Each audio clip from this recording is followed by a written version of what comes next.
Hello, this is a guy who likes fanfiction and is too lazy to read, so here is Obito Sensei in audio form. Check the description for the links to the author. Obito Sensei Chapter 54. First Dates and Final Days. Was it pathetic to be 29 years old and terrified of a date? That was what Obito was wondering on the morning of the 13th.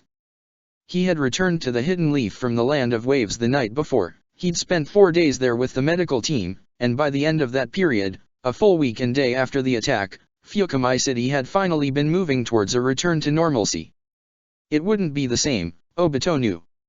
The impact on the city's trade and industry from the destruction of its Great Channel Bridge hadn't yet been fully calculated, but would doubtlessly be devastating. Nevertheless, there had been an angry stubbornness ringing throughout the city when he'd left. They'd built the bridge when times had been even worse and more hopeless, and now they knew they could do it. Tajuna Fukumai had sworn in public that they would have the bridge replaced by the end of the year. Obito didn't know if that was possible, but he admired the attitude that let a country pick itself back up and move forward after such a brutal blow. But now he was back home, Waves was behind him, and Obito found himself in utter dread of the coming evening. What the hell were we doing these last couple months then? Practice. Practice. Obito had said it as a joke, but it was really all he could hold on to as he sat in his apartment, staring at the ceiling and wondering just how stupid he was. His relationship with Rin was probably the strongest it had ever been right now. Had he ruined it by formalizing something that she'd already taken for granted? Did she think he was a weirdo now? No, she'd know he was a weirdo now. But, practice, practice. He knew how to spend time with Rin, how to have fun together. Tonight wasn't going to be any different from that, except for his own stupid preconceptions about a date versus a date. Maybe he should go observe some couples. See? He said out loud to himself. Now you're acting like a freak. Calm down. Stop thinking about it. They'd agreed to meet at Rin's home in the evening and then head to a sushi place.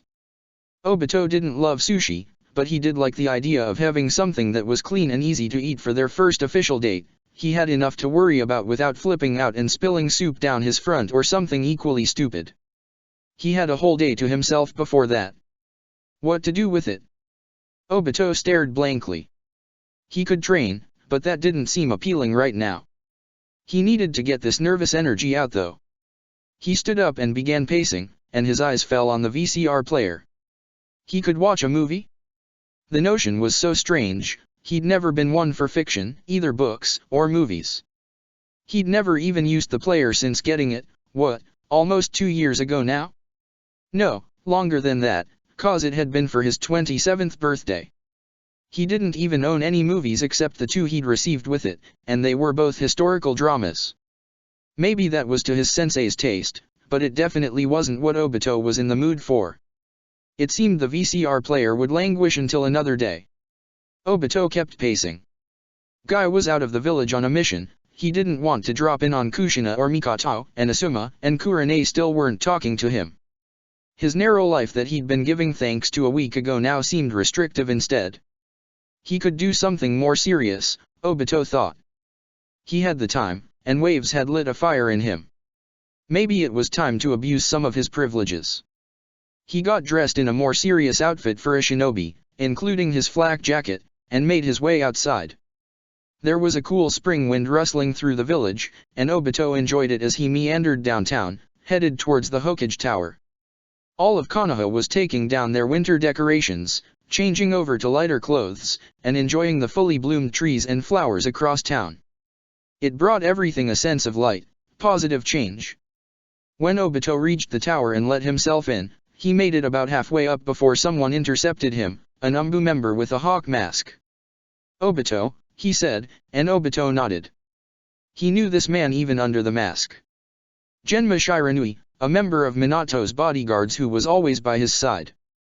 The idea that the Yondaime would ever need bodyguards was perhaps a little comical, but that was always the case when it came to protecting someone who in turn was expected to carry the village on their back in a crisis. The Lord Hokage is in a meeting at the moment, if you're planning to see him. Do you think he'd mind if I dropped in on it? Obito said, trying to sound both wry and sincere, and Genma tilted his head. You just returned from the Land of Waves, didn't you? He asked, and Obito nodded. I thought so. I'd heard something about the mission down there. Nasty stuff. He mulled it over for a moment. I'll let you pass, he said with a bit of a sardonic tone, fully aware that Obito could just walk through him if he wanted to. They're discussing the hidden sand. Your input may be appreciated. Oh? That's perfect, thanks, Obito said with another nod, and Genma turned around to escort him up. When they reached the top of the winding stairs, he took up a position by the double doors leading into the Hokage's office and gestured for the Umbu already standing there to sweep the building again. The man wearing a boar mask nodded and went off, and Obito gave him a wave as he descended the stairs before pushing past the double doors. There were 5 people in the room already: Minato, Sarutobi Hiruzen, Shikaku Nara, Koharu Yudiden, and Homura Mito. That was about what Obito had expected. Since the day he'd become Hokage, Minato had always respected the counsel of the Sandaime and his teammates, and as the chief Jonin commander Shikaku needed to be present in just about any important decision process. Homura had been speaking when Obito entered, and he glanced back with a quizzical look. Jonin Obito. Is something wrong? Nothing at all, Obito said, stepping all the way into the room. I was wondering if I could sit in on this one. Everyone in the room glanced at each other and then at Minato, who shrugged. Sure, he said. Obito grinned. We don't have a chair for you though. I can stand, Obito said, coming alongside everyone else lined up in front of the desk and standing at attention. Sorry for the interruption. It's nothing. As I was saying, that is why we cannot necessarily demand concessions in regards to Sans Jinchuriki, Homura continued. It is their only tailed beast, there's no way they could be convinced to give it up, or even to replace Gaara of the desert. He shifted, his face stuck in a perpetual frown. Whether he has put it to good use or not, he obviously has quite advanced control of the beast. That sort of power would take years or decades for Sand to regain with a new host. Control of the beast, but no control of himself, the Sandaime said bitterly. The worst possible combination. He leaned back, taking a puff of his pipe. We have been going in circles. Sand's actions cannot go unpunished, this is self-evident to us all. But with the culprit himself unable to be touched, we are left with a severe reaction or none at all. Obito tilted his head, and Minato glanced at him. Gaara's sensei died in his rampage, he said, and Obito made an understanding noise. That was even more horrible than he'd supposed, but what was one man compared to all the dead he'd seen in waves? But even after that, it doesn't seem like the hidden sand is punishing him in any concrete way. Raza made noise, Shikaku said dismissively, but he obviously doesn't know how to discipline his children, only wrangle them. At best, this sort of incident won't happen again. I imagine Gaara won't be let out without more stringent supervision. But if we don't do anything, we will be accepting the reality that Gaara's power makes him exempt from consequence, just as his father has. As repulsive as that is, it may be acceptable, Koharu said. Gaara is powerful. Properly directed, that power could be a great boon to the Hidden Leaf. At that, Obito couldn't suppress a snort. The room turned to him, and he stared them down with a dubious look. Do you have something to contribute, Obito? Minato asked calmly, and Obito inclined his head. With your permission, sensei. Speak as you will. You just returned from waves, after all.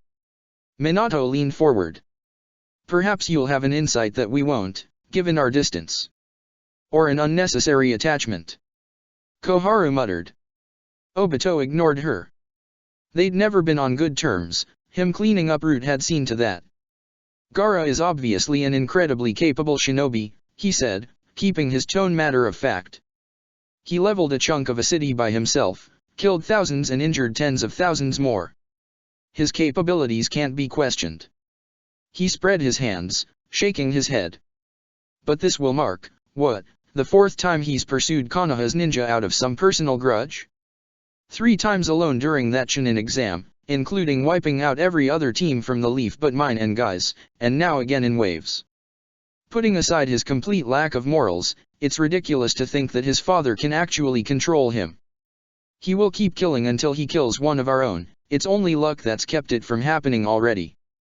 I agree, Shikaku said with a nod. How cold was he really, Obito wondered. The man had a perfect face for a shinobi, impassive and serious, but his son had almost been buried alive by Gaara. The alliance can't stand as it is, Lord Hokage. There needs to be a demand for change. Obito looked around the room and realized that he had inadvertently broken a deadlock with his arrival. Koharu and Homura had been against Shikaku and the Sandaime, and Minato had been trapped between them, though obviously inclined towards action. His sensei looked from person to person in the room with a serious gaze, finally settling on Obito. I don't trust him, he eventually said. His voice was heavy and brooked no disagreement. I don't trust the Kazekage, and I trust his son even less. In my eyes, this has only proved that my worst expectations from the Chunin exam were optimistic. His gaze shifted. Konoha is stronger than ever, would you agree with that, Koharu? I would, Lord Hokage, Koharu said with some pride, as if it was her own achievement. Obito kept the scowl off his face. It would be ideal to keep the hidden sand as an ally, Minato continued, tapping a finger on his desk as he went. It's been productive until recently, and the problem has solely been Gaara of the desert. Tap, tap. I think, even if it would be fruitless, it would be best to make an ultimatum. It's as you said, Lord Sandaime. A severe reaction will be, in this case, our only reasonable response. What do you propose, Lord Hokage? Homura asked, and Minato frowned. I would prefer to punish the Kazekage, he muttered, but parents aren't put on trial for their children's murders. And we have no proof Gaara was present in waves to act against the country, though it is obvious. He sighed. I believe the most reasonable request would be to request on Wave's behalf the delivery of Gaara of the desert to the country, so that he can be tried and judged for his mass murder.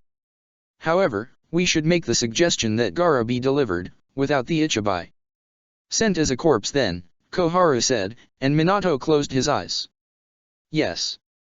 And as you said, Homura, it would take them years to have another Jinchuriki with the same skills, but... He paused. Well, perhaps we could also offer assistance with that. Gaara's seal was faulty, according to Kushina. She and I could do better work. That could be a worthy compromise, the Sandaime said from around his pipe. They would lose a Jinchuriki, yes, but a less volatile one may be worth that sacrifice. I doubt Sand would allow a foreign shinobi to create the seal for them, Shikaku pointed out. It would be too much leverage for the Leaf. Kushina could just provide instructions, or training, Obito suggested. It wouldn't be quite as bad if the seal were created by Sand's own, and it would still be a gesture of trust on our part. True, Minato said. I'd have to ask her. It's her clan's seal work, after all. He stood up, and everyone else in the room did as well. I'll draft a letter. Thank you for your time, everyone. I appreciate it, as ever. And if they refuse? Homura said, smoothing down his robe. To give up the boy, or to cooperate with Lady Uzumaki. Then we will break the alliance, Minato said simply. Better to reduce our military strength than to be seen as enablers of terrorists.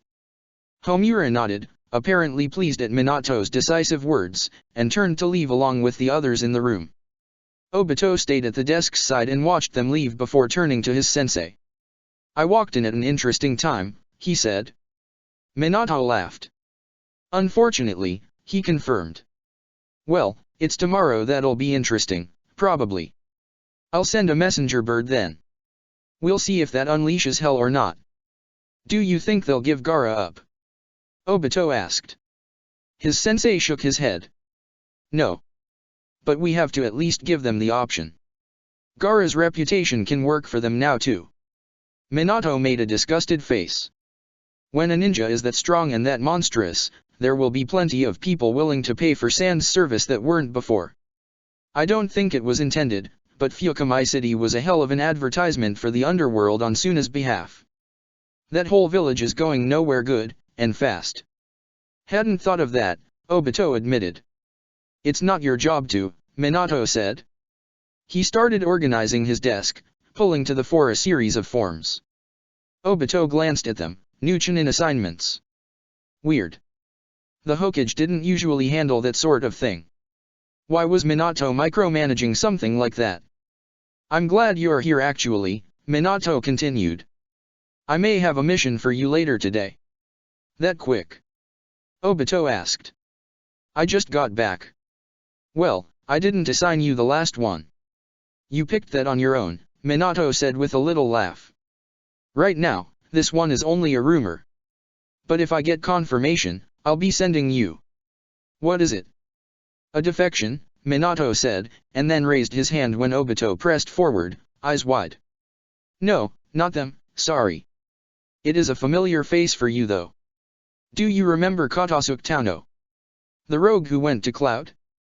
Yeah, I was just thinking about him, Obito said, and Minato gave him an impressed look. His prosthetics would have come in handy for a lot of people in waves. Good. Hopefully he'll remember you too, Minato said with satisfaction. It's not confirmed, but I got a report he was making a run for it. They weren't sure why or when, but if it's the case, I'll pick him up, wherever he is, Obito confirmed, wondering what could have gotten Katasuke to change his mind, if that had indeed happened. Maybe what he'd said about wanting to provide his work to every nation had bloomed in his heart. That wouldn't be the worst thing in the world, especially right now. Obito paused. Though maybe it would be better if you didn't hear anything before 6 o'clock. Oh? Minato asked, maybe a little slyly for Obito's comfort. I haven't heard you say something like that in a while, Obito. He grinned. Your schedule is usually so free. Obito looked at his teacher suspiciously, wondering what he knew or what he suspected. I've got a date, he said, and Minato's grin just got bigger. Really? He asked, propping his head up on his hands. I wonder who with. Oakman, Obito groaned. Don't do this to me. I haven't seen my son in a year, Minato said, somehow making what could have been a fatal blow playful instead. This is the least you can give me. Fine. It's with Rin. Obito said, throwing his hands up. Next you're gonna say, wow, only took 16 years, right? How rude, Minato said stiffly. I was going to say 20. You were giving her eyes before you even graduated. Yeah, well, I'm slow, Obito said, feeling his face go red. Real slow. You should give yourself more credit than that, Minato said. It's hard to break out of the status quo, Obito. He said it with a jovial bitterness. Obito got the feeling he was talking about more than just his students' relationships. I'm glad you finally made a move. He gave Obito a kind smile. She's probably been waiting for a long time. I'm sure she didn't want to make you uncomfortable herself. There's a reason neither of you have ever been in a lasting relationship, I think. How long did the last one you tried go? 2 weeks. Obito found it both extremely alarming and very telling that despite having an eidetic memory for anything he'd seen, he couldn't remember the name of the last woman he'd tried to date well over 3 years ago. He rubbed the back of his head. Something like that, I think. Yeah, Minato laughed. Pretty hopeless, I guess. But you guys have been spending more and more time together. Kushina and I have been waiting for something like this. He winked. I hope the date goes well. Please, don't be my teacher in this, Obito groaned. Anything else, but not this. Wouldn't dream of it, Minato said. I'm gonna let you figure this one out by yourself. It'll be a lot funnier that way. Well, I'm glad I'll have plenty of people to laugh at me. Obito said. That's a relief. We won't be laughing at you, Obito. We're happy for you. The both of you. We really, sincerely hope it'll go well. Minato shrugged. Just don't put much on it.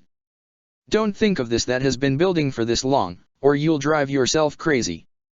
Just think of it as something that started when you started going on dates a couple months ago, and you'll be fine. I thought you said you were gonna let me figure this out myself, Obito said suspiciously, and Minato laughed him off. One free lesson for the road, he said, and then his face grew a little harder. There's one other thing I thought you should know, though I'm not sure if I should tell you now. I didn't mention it in the meeting. Obito shifted. This was something that was obviously more serious. Why not? "'Cause it might stress you out," Minato said frankly. "And I didn't want to lay any of that on you today." "I'm not a baby," Obito said dryly. "I can compartmentalize, you know." "I know," Minato chuckled. "Sorry. In that case, my mark on Sakura is gone." Obito narrowed his eyes, shoving down an immediate, way too strong reaction and breathing out. "I didn't know Hiraishin marks could be destroyed," he said instead. "They can be, but it's unusual," Minato said. "It happened late last night. I didn't even notice until this morning. There are so many out there nowadays that even I lose track sometimes." "Do you think she's in danger? Or dead?" Obito said, already running through the scenarios in his head. If Sakura's entire body had been obliterated, that could get rid of the seal, surely. But the last time she'd been seen by Ino, Shikamaru, and Hinata, she'd been being carried back to Rain by Haku of the Akatsuki. The jump from that situation to total destruction in the given time frame was pretty severe, no matter how many grotesque situations his mind cooked up. "Not necessarily," Minato said. "There are ways to erase my jutsu formula, and I'm sure they're in possession of Rain. Though, most of them aren't pretty. Considering her injured condition, I'd be shocked if she were sent out on a mission already, and there's been no reports of Rain being attacked. That makes me assume that it was discovered and removed from her body. Or she was forced to reveal it," Obito mused, remembering what Ino had said about Sakura's enthusiasm. "Maybe as a final step towards the Akatsuki. Or, if she was smart, as proof of her commitment." "That's also possible," Minato acknowledged. "For now, I don't think we should act on it. I'm going to ask Orochimaru for an update, and we'll know where to go based on that." "Do you trust him to give an accurate report?" Obito asked the same question he'd asked about this very subject every single time it had come up since the mission had started. "I trust him enough," Minato said, which was another variant on the same answer he'd given every time. "It will be better than nothing." "Yeah." Obito once again wondered what was stopping him from just teleporting straight to Rain, but if his faith in Sakura wasn't misplaced and she'd revealed the seal on purpose, he'd only be undermining her. The Hiraishin's mark wasn't something that was visible all the time. Minato had hidden it on Sakura's back, disguised as her own chakra. Unless she was subject to an examination with the rigor of an autopsy or channeled chakra to the spot purposefully, it would be essentially invisible. But could it hide from the Rinnegan? The fact that it had lasted a year indicated a yes, but Obito couldn't be sure. "You should get out of here," Minato said with a grin. "It's my bad for stressing you out before your date. Go get some nice clothes or something, I'll find you if there's an urgent update, all right?" "All right." Obito turned to leave and stopped at the door. "Thanks, Sensei." "Don't mention it," Minato said. "Actually, literally, don't mention it. That advice earlier in particular. Kushina and I have a bet, she won't like it if she finds out I cheated." Obito laughed and left, shutting the door behind him. Standing guard beside the door, Genmo looked him over. Obito was sure he was smirking under the mask. "Achman," Obito groused. "Is there anyone who's not gonna be giving me that face?" "You made this bed, Obito," Genmo laughed. "Now you get to enjoy it." It was the last thing Obito heard as he swirled away with a grimace. He popped out into the Kamui, looked around, and sighed. For a second, he was sure he was going to strike out, punch the ground, hurl a fireball, but he breathed in and washed away his anxiety on the exhale. Sakura was smart. His team was smart. They would all be fine. He'd put his faith in them for a reason. For now, he'd managed to spend an hour of his day. Now he just needed to find something to do for the rest of it. "Man," Obito said to nothing. "I've gotta get some hobbies." ####. Obito was not able to figure out a hobby for himself in the 8 hours he had remaining before 6 o'clock, so he did errands and chores instead. Cleaned his entire apartment, twice. Got groceries, realizing he'd not actually had a stocked fridge in months, which was easily the most depressing realization of the day. Bought a vacuum cleaner, which somehow he didn't own. That must have been a secret from everyone, he thought, because there was no way his sensei would have let him get away with it all this time. Minato hated dirty floors so much he'd worked with Kushina to set up a fuinjutsu grid in his own home that sealed away any messes before they could hit the floor. Somehow, he made it to 5:30, and prepared to leave. He tried to do it deliberately, but that just turned into a slow nervous scramble instead of a fast one. Obito somehow pulled together a casual outfit that he thought looked alright on him, and then spent several minutes staring at himself in the mirror. "You've already done this," he said, frustrated. "Why are you freaking out?" Ignorance had been bliss. He left with his stomach in knots, hoping that the walk to Rin's home would loosen him up. It didn't. Rin lived in a small home on Konoha's western side. Like Obito, both her parents had died when she was young. Unlike him, she hadn't had any siblings or extended family. Her mother had been a ninja and her father a tradesman, but he'd passed away from cancer after her mother had died in the Second War, leaving her alone. She'd stayed in that family home since then. So far as Obito knew, her parents' inheritance had been enough to pay for it, and she had been watched over by the social services within the village with particular care since she was a promising student in the academy.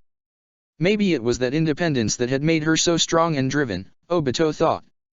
With no one else to guide her, Rin hadn't had a choice to become anyone but herself. It was a nice neighborhood, Obito thought when he arrived. Lots of family homes packed together, some on top of the other, but all traditionally designed and well maintained. Rin could probably afford a larger place, but he could understand staying in such a comfortable place. He picked out Rin's home, took note of the purple scrolls draped down the street-facing wall as an interesting decoration, walked up the 3 stairs leading to her front door, and knocked twice. "Ah, coming." He heard her call from within, and then the sound of feet pounding down the stairs from the 2nd floor. She was moving fast, Obito noticed, and on its own a smile spread across his face. At least she wasn't running away. That meant that when Rin opened her door, Obito was able to greet her with a natural-looking grin. "Hey," he said. "Ready to go?" Rin gave her a smile of her own. "All set," she said, stepping out onto the steps. Obito couldn't help but track her out of the corner of his eye as she closed the door behind her. Rin had a large wardrobe, usually wearing something different every day, but he'd never seen this sleeveless green blouse before, or the tan jacket she was wearing over it. Obito did his best not to stare. She looked really good. Color coordinated. "How the heck did you learn that?" They walked down the steps together, Rin's hands coming together behind her back as she bent forward to get a look at his face. "You look good," she said with a smile, and Obito returned it with some strain. "You too," he said. "It's over in the north, right?" "Yeah, it's a great place," Rin said. They started off, wandering down the street, and Obito noticed an older couple on a balcony across the street watching and obviously gossiping. "You look a little worried.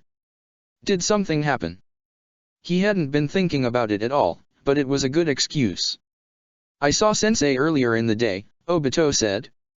"He let me know something about Sakura, that's all." "Nothing bad, I hope," Rin said, and Obito shook his head. "We don't know yet. It's nothing to worry about for now, I think. I'm just being an idiot." "It's your team," Rin said with a smile. "It's your responsibility to worry." "Ha." Obito had to laugh at such a succinct summary. "Can't disagree with that." They made small talk as they went, talking about their day, the mission to Waves, the weather, and the village's transition into spring. It kept them busy until they reached the restaurant, which Obito was very thankful for. There wasn't a reservation, the sushi place was named North by the Sea, and had a series of traditional seating areas with small wooden tables separated by ornamental shojis. It was cute, and more importantly for Obito it meant they had a small area to themselves to talk. The menu was expansive, and Obito didn't have a great knowledge of sushi.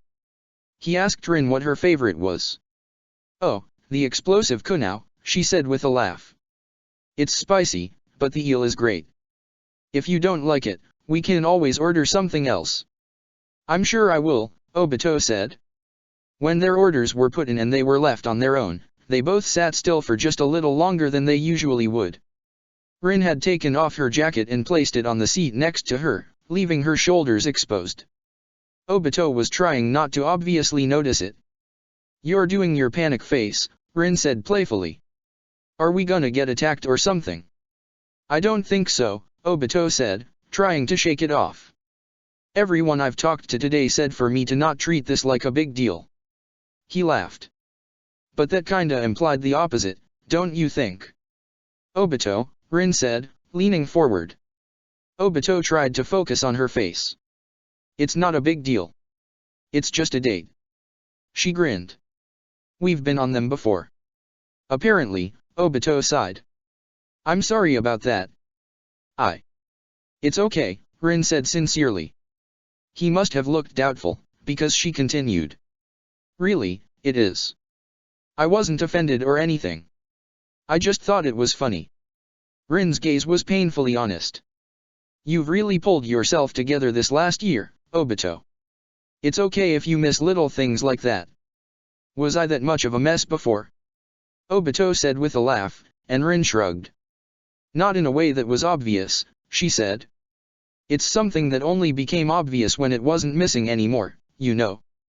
She leaned back. I definitely noticed, almost right away. I'm sure others have too. You shouldn't be down on yourself about it. I bought a vacuum today, Obito said, and Rin paused as she was raising her drink.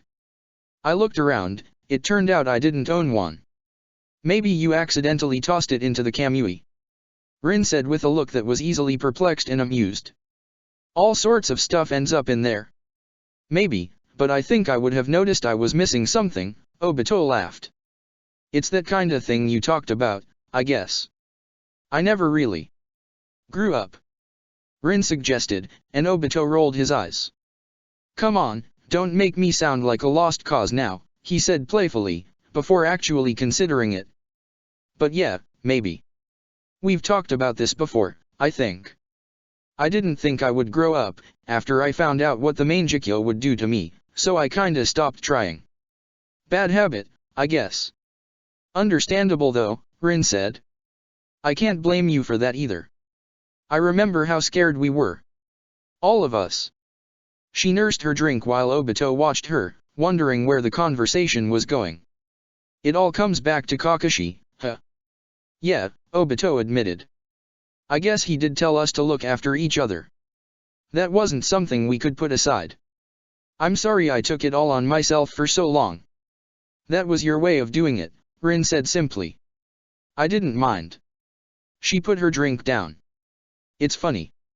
We only knew him for a couple years, but he's still weighing on both of us. Do you think it's always going to be like that? I think he made us, Obito said, wondering how they had gone so long feeling this without saying it explicitly. It had been too painful before, but now, he could sense that both he and Rin had stepped over an invisible threshold. They could say this now without feeling a pain that would close their throats up. Yeah, I think you're right, Rin said. She laughed. Oh, that's a terrible thought. What? Obito asked, and Rin grinned. I had such a crush on him, she said, and Obito cocked his head, playing along. But he was such a stick in the mud. He didn't even want to come back for me. She giggled, the most girlish Obito had heard her sound in years. You're a much better choice for a crush, Obito. Obito asked, not even intending to fish for a response, but Rin took the non-existent bait anyway. You're sweet, Rin said simply. And reliable. I know we've both tried to see other people, but there's a reason I waited for you to get it together, you know. I couldn't think of anyone better. As Obito went red, completely unable to formulate a response, their food arrived and miraculously saved him from making an absolute fool of himself. 2 waiters came, both carrying plates covered in obviously professional rolls, along with dipping sauces. 4 plates in total, 2 of which were the explosive kunao Rin had recommended, which was a line of rolls blackened by squid ink, really salty, but good, Rin had said, with mock jutsu formula covering the top of it in a thick orange sauce. They slid the plates onto the table with a small clatter, and one departed while the other stayed behind. Anything else? He asked, and Obito stirred, the voice sounding vaguely familiar. It wasn't the same waiter who'd led them to their seats though, so he wasn't sure why. He and Rin looked the food over, and then he glanced up at her, blushing. No, that should be everything, he said, starting to turn towards the waiter. Thanks. Don't mention it, the man said, sliding down to sit at Rin's side, right on top of her jacket. He had a square black pouch on his hip. It looks delicious. Obito stared as the world stuttered to a stop. Rin started to turn towards the waiter, a baffled look on her face. Then, she froze too, the both of them realizing what had happened at almost the same time. The man who'd just seated himself was Itachi Uchiha. He was dressed in the same clothes as the rest of the staff, had his hair tied back in a sensible ponytail, and had a bit of stubble that roughened up his face. Obito wasn't sure if the facial hair was real or not. His Sharingan immediately activated and revealed that it wasn't. Itachi's whole face had been subtly altered just enough that the glances Obito had taken at him hadn't immediately alerted him. It was the result of practical makeup instead of a henge, which he or Rin would have instantly noticed. He had snuck up on them completely, and now he was less than a foot from Rin. His hands were in his pockets, Obito saw. If he struck out with a blade, Rin might be dead before either of them could react. Itachi had always been ridiculously, unfairly fast. Fast enough to strike Obito mid-Kamui, fast enough to kill Shisui, renowned for his Shunshin, even fast enough to react to the Yondaime. Obito's blood began to boil. This was the first time he'd seen Itachi face-to-face since that night. It took every ounce of his considerable will to not leap over the table and rip the man's head off with his bare hands. "Itachi," he said. Rin wasn't moving, absolutely aware of the danger she was in. Even her strength wouldn't be much use at this range, she still needed to move to apply it, and Itachi would have time to react. Obito's lips curled back in an animalistic snarl. Don't do anything unusual," Itachi said with a smile.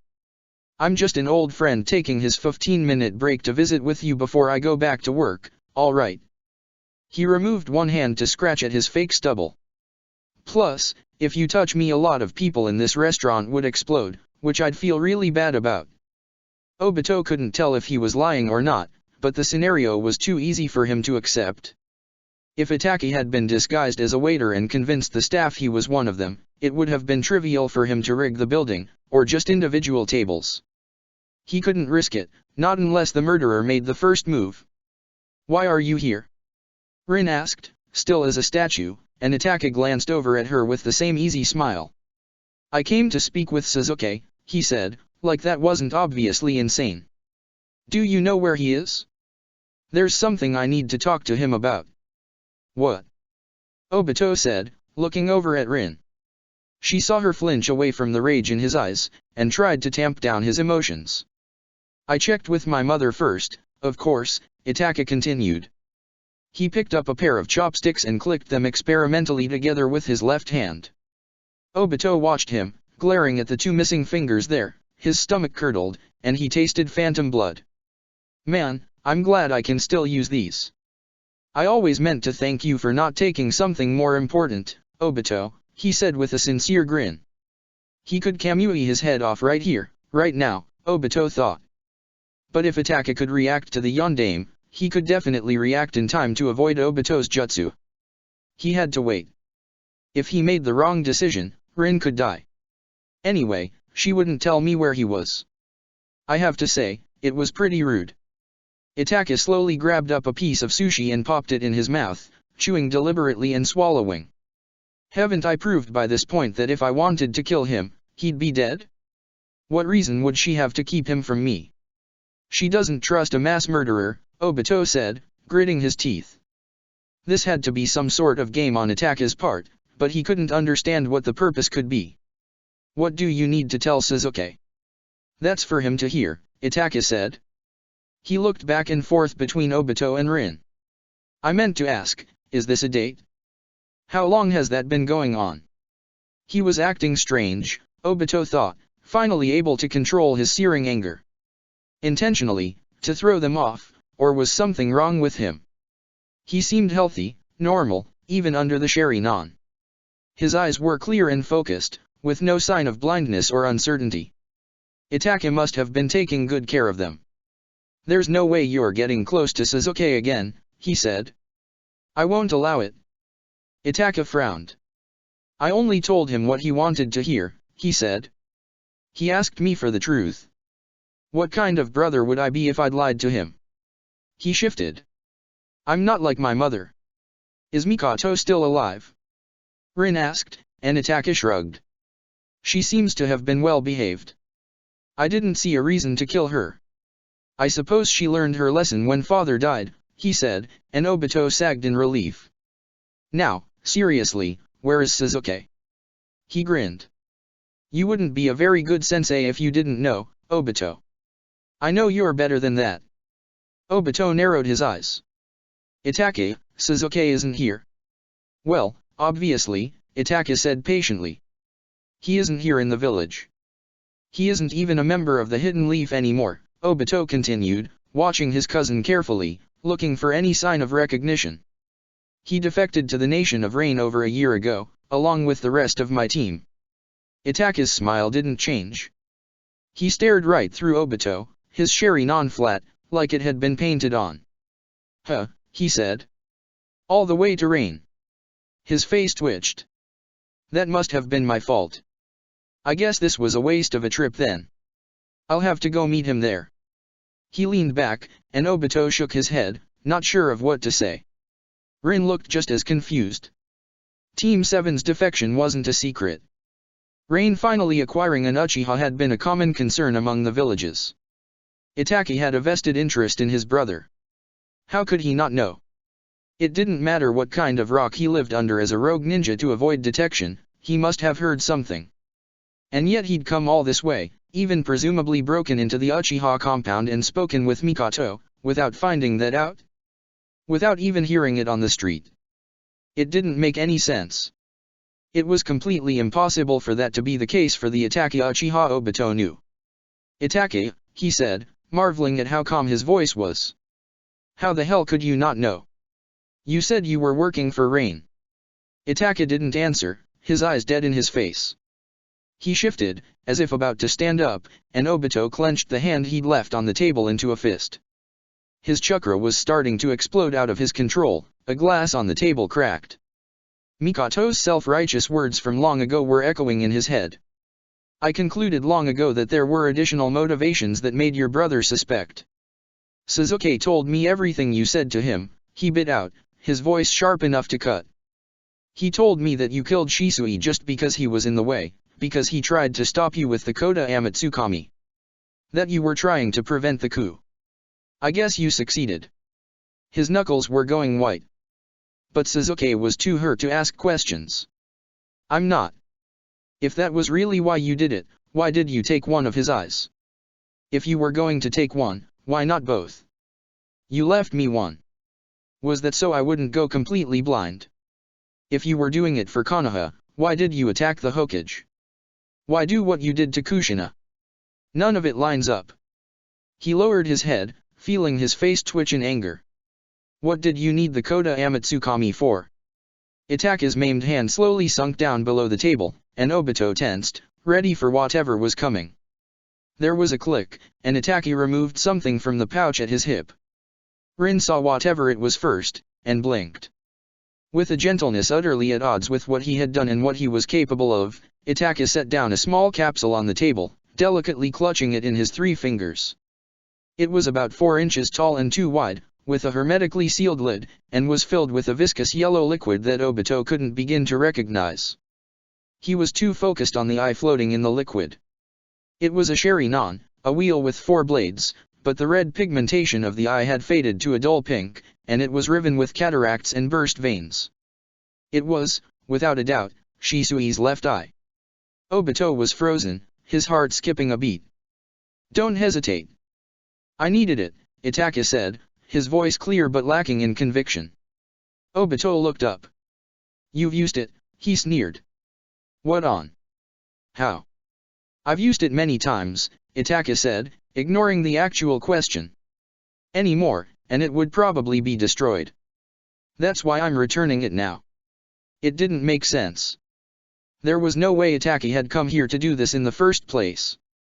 If he somehow didn't know where Sasuke was, did he understand what he was doing now? Obito closed his eyes, took a deep breath, tried to ignore his brother's floating eye, how abused it had obviously been.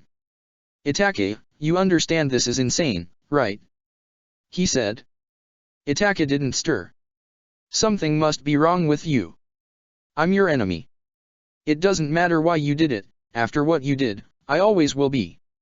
If that really is Shisui's eye, it will only make me stronger. Itaka slowly stood up, stepping to the side of the table. It will, Obito, he said, looking down on both of them. The Yondaime is doing his best, but his best isn't enough. Konoha needs a stronger leader. His eyes regained some life, no longer painted on. I'm sorry for upsetting you. I'm going to go find Sasuke now. If he shares what I tell him with you at some point, that will be his decision. He turned to leave, and then paused. Good on the both of you, by the way, he said, and Obito was sure Rin almost gagged. I'm glad you finally figured it out. Give me a 10-minute head start, would you? Itaka casually walked out of the restaurant, and Obito and Rin watched him go. Despite his faux carelessness, Obito could tell Itaka's senses were stretched to their limit. He felt like he was being watched, as if Itaka had eyes in the back of his head. If he did a thing, people would certainly die. It was only when Itaka left through the same door that they'd come in that the feeling faded. Do you think he's bluffing? Rin asked once he was clear of the door. Obito shook his head. I have no idea, he said. I don't want to risk it.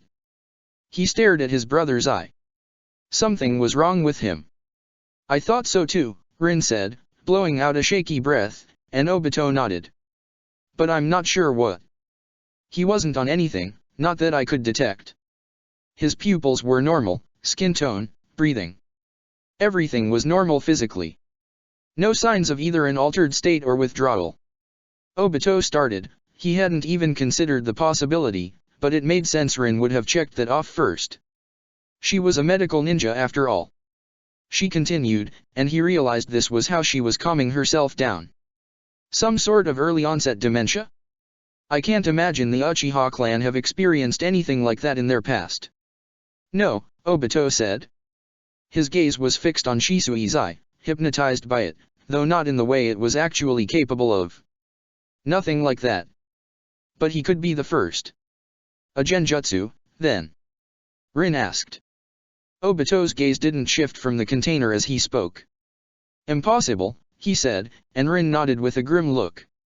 Anything like that won't work against him. He grimaced. And I couldn't imagine a reason for him to place one on himself. Maybe you're too sane to think of one, Rin said with an uncertain grin. Obito tried to laugh and failed. How could he not know about Sasuke? He said as the world gradually narrowed down to the sherry non gently bobbing in the container. It's impossible. And what the hell is this? A trap? There must be something we missed. Some sort of condition, a disorder, like you said. It doesn't make sense otherwise. We should go to Sensei as soon as the time's up, Rin said, looking at their sushi. Do you think the sushi is rigged? He ate some, Obito said, feeling something that could eventually be a laugh in his chest at the look on Rin's face. Yeah, Rin said with a dubious expression. I guess that's true. As Rin prodded at the sushi in front of them and Obito pondered his luck at his first date being ruined in such a spectacular fashion, Shisui's eye drew him back into the past. His instincts were screaming at him, telling him he'd refused to see something. Long ago, he'd missed something important, and only now was that obvious truth revealed to him, demanding that he go back and endure it all again. For the first time in forever, Obito did his best to remember everything that had happened the night of the massacre. Obito Sensei Chapter 55. The Uchiha Massacre. It started with Obito waking up in the middle of the night. He turned over, blinking at the clock next to his bed. 2 in the morning? Why the hell was he up? Obito Uchiha, 21 years old, was a heavy sleeper when he did manage to nod off. He groaned, turned over, and closed his eyes. He was sure that if he did that, he'd be able to get back to sleep in just a couple minutes. But a couple minutes passed, and sleep didn't come. If I hadn't tried to fall back asleep, how many people wouldn't be dead? Obito sighed, rolling out of bed and stumbling to his mess of a kitchen. He got himself a glass of tap water, drank it to wet his dry throat, and then groaned, looking around in a grumpy funk. He'd had a bad feeling all day. This must have been because of that. It was irrational, just a sense of tension that he couldn't shake. The feeling you got when you had a near miss, something that could have changed your life forever just barely passing by and leaving you with the realization that there was nothing you had done to earn the rest of your life as it was. He looked outside and found it cool and pitch black. The village was lit up, but it seemed muted under oppressive winter weather and thick dark clouds. Or maybe that was just his vision failing. Obito sighed. "GRM," he grumbled, which roughly translated to maybe I should take a walk. I'm not gonna sleep like this. He got dressed, waiting for the feeling that would tell him his body was ready to sleep again, but it never came. His limbs tingled, full of life, and his eyes ached, the right one in particular. He'd used it on a mission 3 days ago, and since then it had felt like a perpetual black eye. Despite everyone's good-hearted assurances, Obito could feel in his heart that his time was running out.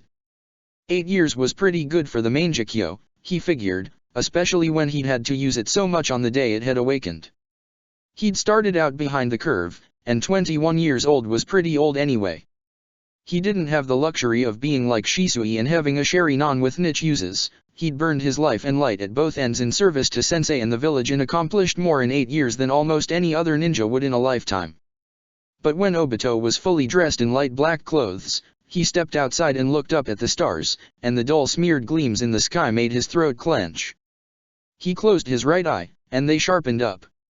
Better than any non-ninja could see, he was sure, but still not what his Sharingan should be capable of. I thought I'd be blind by next year, and dead the year after that.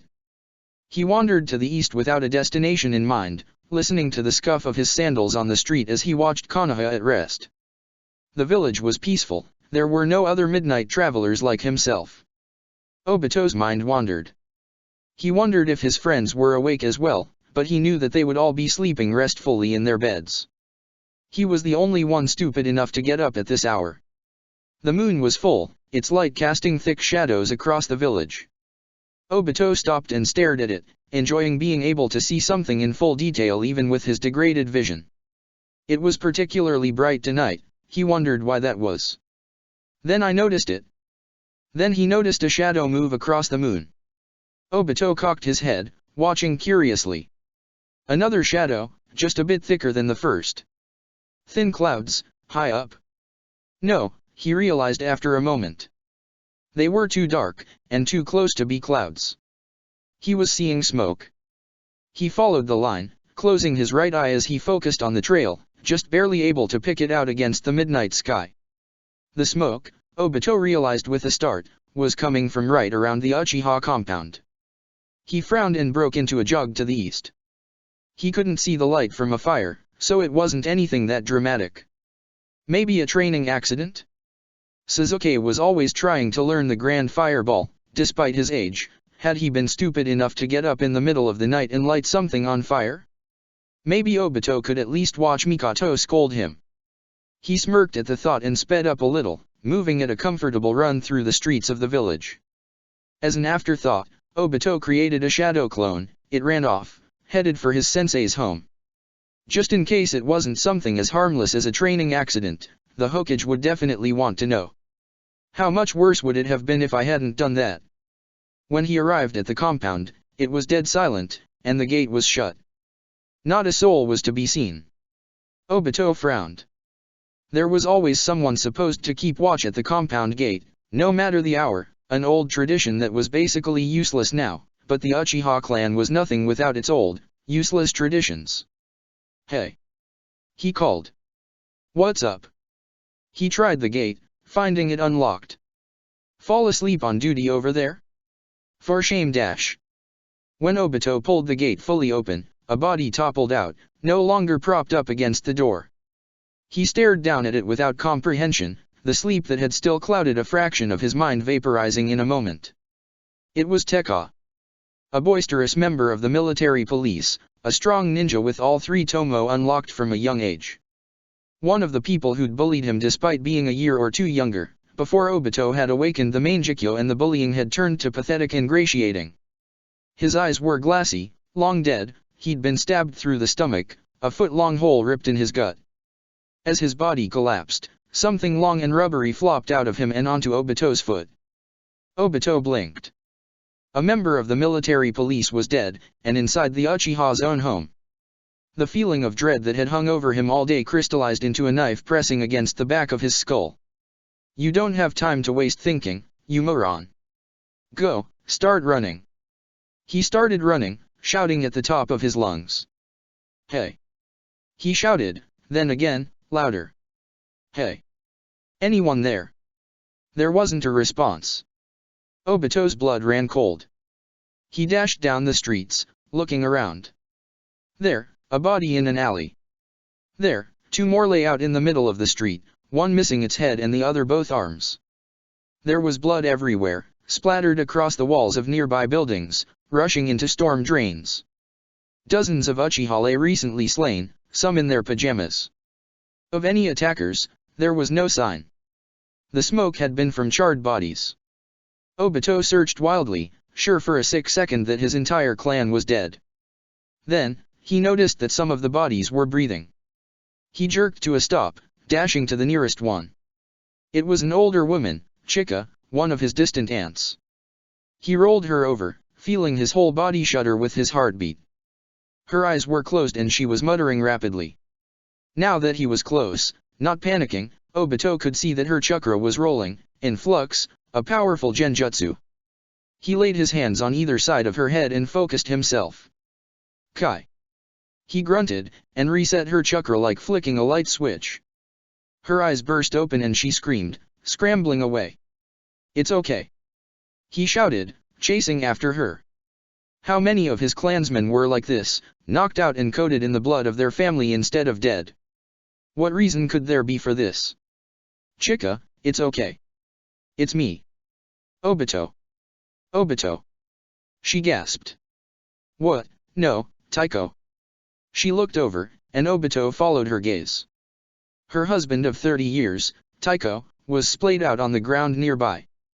The entire front of his chest had been burned away, revealing ribs cracked by flames, but by some cruel miracle his face was nearly untouched. No, no. She muttered, falling at his side. Please, no dash. Who did this? Obito demanded. Chika, you have to tell me. Itake. She sobbed. Obito froze.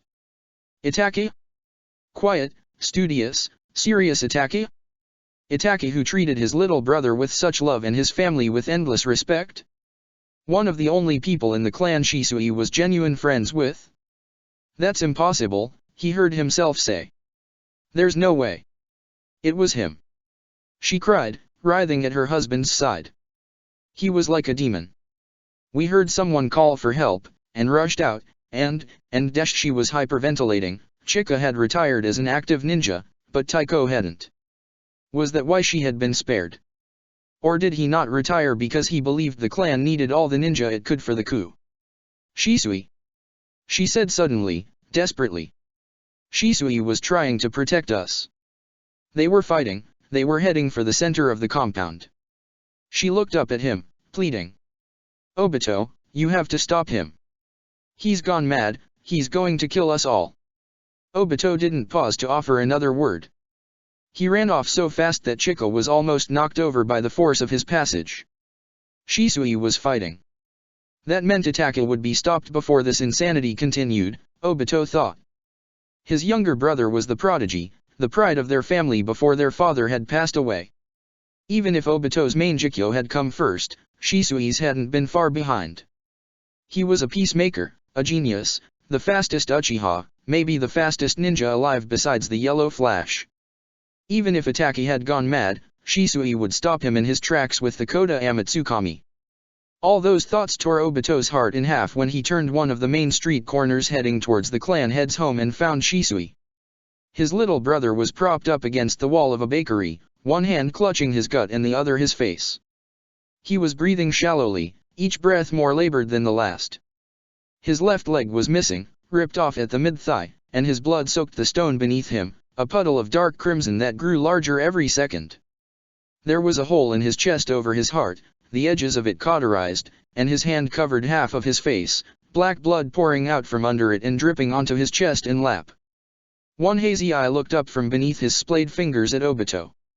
"No," Obito muttered. He was there at Shisui's side in the blink of an eye, kneeling down, his pant legs soaking in blood. "No no no no no no no."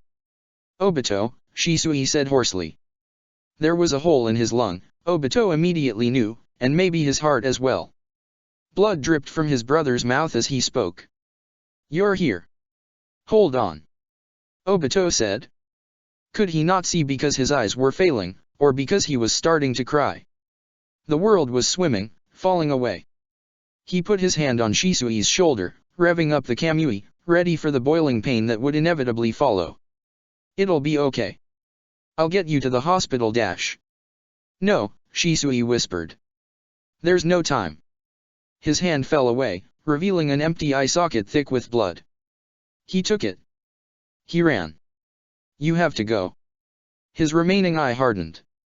"You have to go now, before more people die." "Shisui." Obito could barely speak, couldn't breathe at all. His chest was being crushed by an invisible weight. He couldn't do this, not again. "I'm already dead," Shisui said. Somehow, impossibly, he smiled, blood dribbling out from behind his grin. "Don't make the same mistake I did, okay? Don't hesitate." Then, slowly, his head fell to his chest. Those were Shisui Uchiha's last words. "I didn't have time to say goodbye." Obito stayed there, unmoving, for an essentially infinite amount of time. The sight of his brother's body was burned into his mind for the rest of his life. He screamed, his whole body arching, trying to blow away the world with the violence of his voice. Maybe if he poured out his entire heart and soul in a single act of defiance, this would turn out to be a lie or a mistake, and his brother would be alive. But Obito's scream reached the heavens and found no purchase there, and when it faded away it was answered by a scream in kind. "Big brother! Stop!" Obito moved without thought, leaving the body of his brother behind. His entire being became an arrow fired from a bow, moving towards the voice. It was Sasuke, screaming in obvious terror. Obito went in the straightest path possible, moving through buildings in his way as blood ran from his right eye. He felt no pain, no fear, no sense of worry for the future or curiosity about the past. All that was left in the world was a rage burning hot enough to reduce everything else to ash. Obito heard violence up ahead through two walls, sword on steel, a grunt of pain. More screaming. It made no impression on him. He threw himself forward through the last wall and slammed to the ground on all fours, his blood dripping onto immaculate wood paneling as he looked up with a snarl. In a flash, he understood the situation. He was in Itachi's home. The entire family was here, in the large living room which was made for sitting and talking.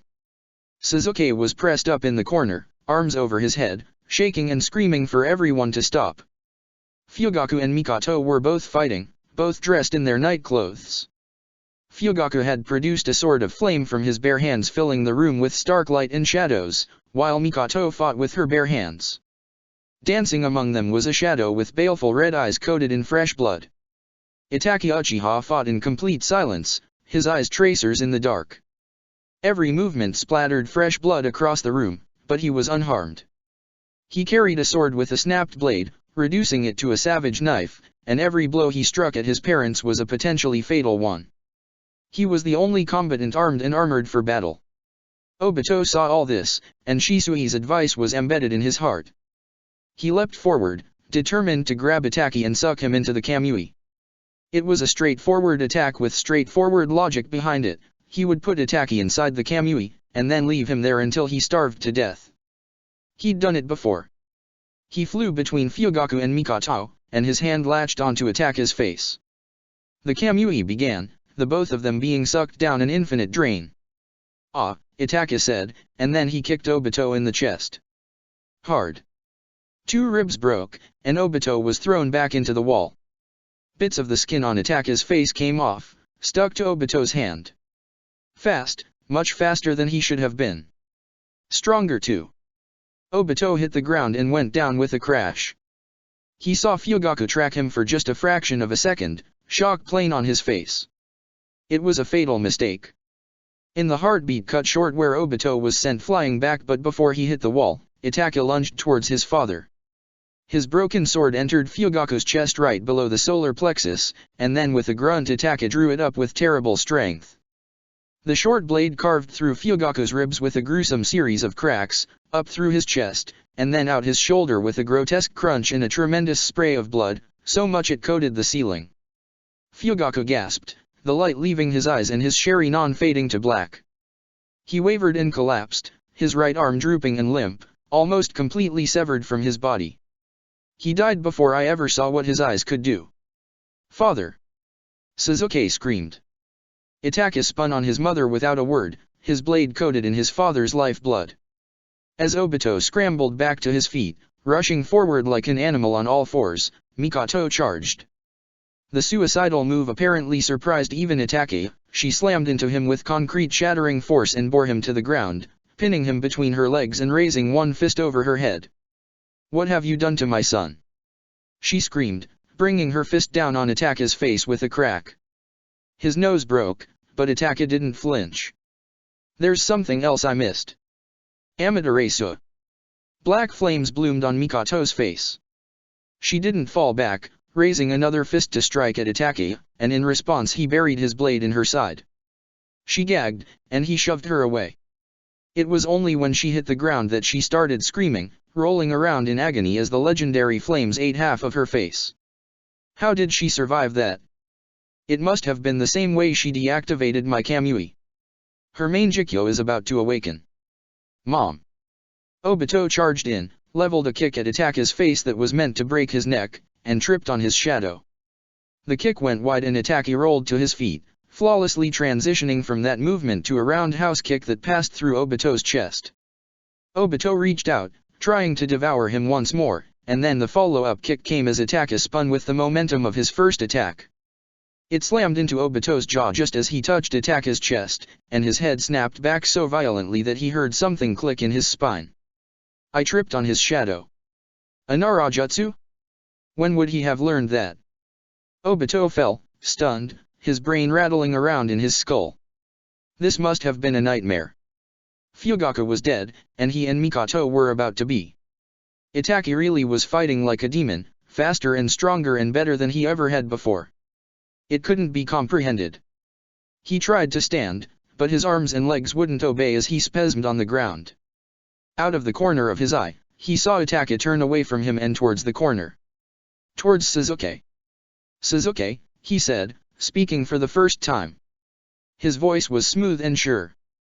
Let me show you the purpose of our cursed clan. Chakra gathered around him like more dark flames, crackling off him with enough force to shatter the wood beneath him. His left eye spun, preparing. It was different, 3 blades spinning out. A Mangekyo Sharingan, Obito thought clearly. When did that happen? Itake stepped forward. There was a crack. The wall behind Sasuke exploded. Minato Namikaze came through it like a golden bullet. Obito saw through his Sharingan's predictive sight precisely how things were supposed to go. It was common knowledge across the entire damn world that if it was one-on-one, Minato Namikaze would win. It didn't matter what sort of advantage the opponent held, the Yondame's speed was simply too impressive to deal with. It was more than his hydration, his reflexes were impossibly good, and the sheer velocity that he could muster for an attack just couldn't be responded to. Minato was an untouchable yellow flash that killed anyone who dared to challenge him alone in mere moments, and it was exactly that future that Obito's Sharingan saw, Minato slamming into Itake like a falling star, his blade piercing the younger Uchiha's skull and killing him instantly. No question, only death. Then, Itake reacted to that which could not be reacted to. The jutsu in his left eye fired a blast of chakra so thick that it was visible to Obito as an afterimage of purple light. It struck Minato Namikaze squarely in his right eye, which was narrow and focused on the kill. Tsukuyomi. The Hokage collapsed mid-charge, and bounced like a tossed sandbag. Obito blinked as Itake let out a ragged breath and straightened up, blood running freely from his left eye. The Hokage was down. His sensei was unconscious. It was the first and only time he would ever see it happen. Obito got back up again, and Itake turned to him. Obito, he said, his voice flat. Suzuki was wailing, Mikoto screaming. It was a nightmare without end. This isn't dash. Kushina Uzumaki came down through the ceiling like a red lightning bolt, and almost crushed Ataka beneath her. She saw her husband on the ground and howled, a primal sound, and dozens of golden chains burst from her back, filling the room and nearly impaling Ataka. He somehow avoided the barrage, but nothing could stop them from constricting and wrapping around him as Kushina drew them back in. Obito suffered the same fate, Kushina indiscriminately imprisoning everyone in the room. He couldn't blame her, the situation was too bad to take careful stock of.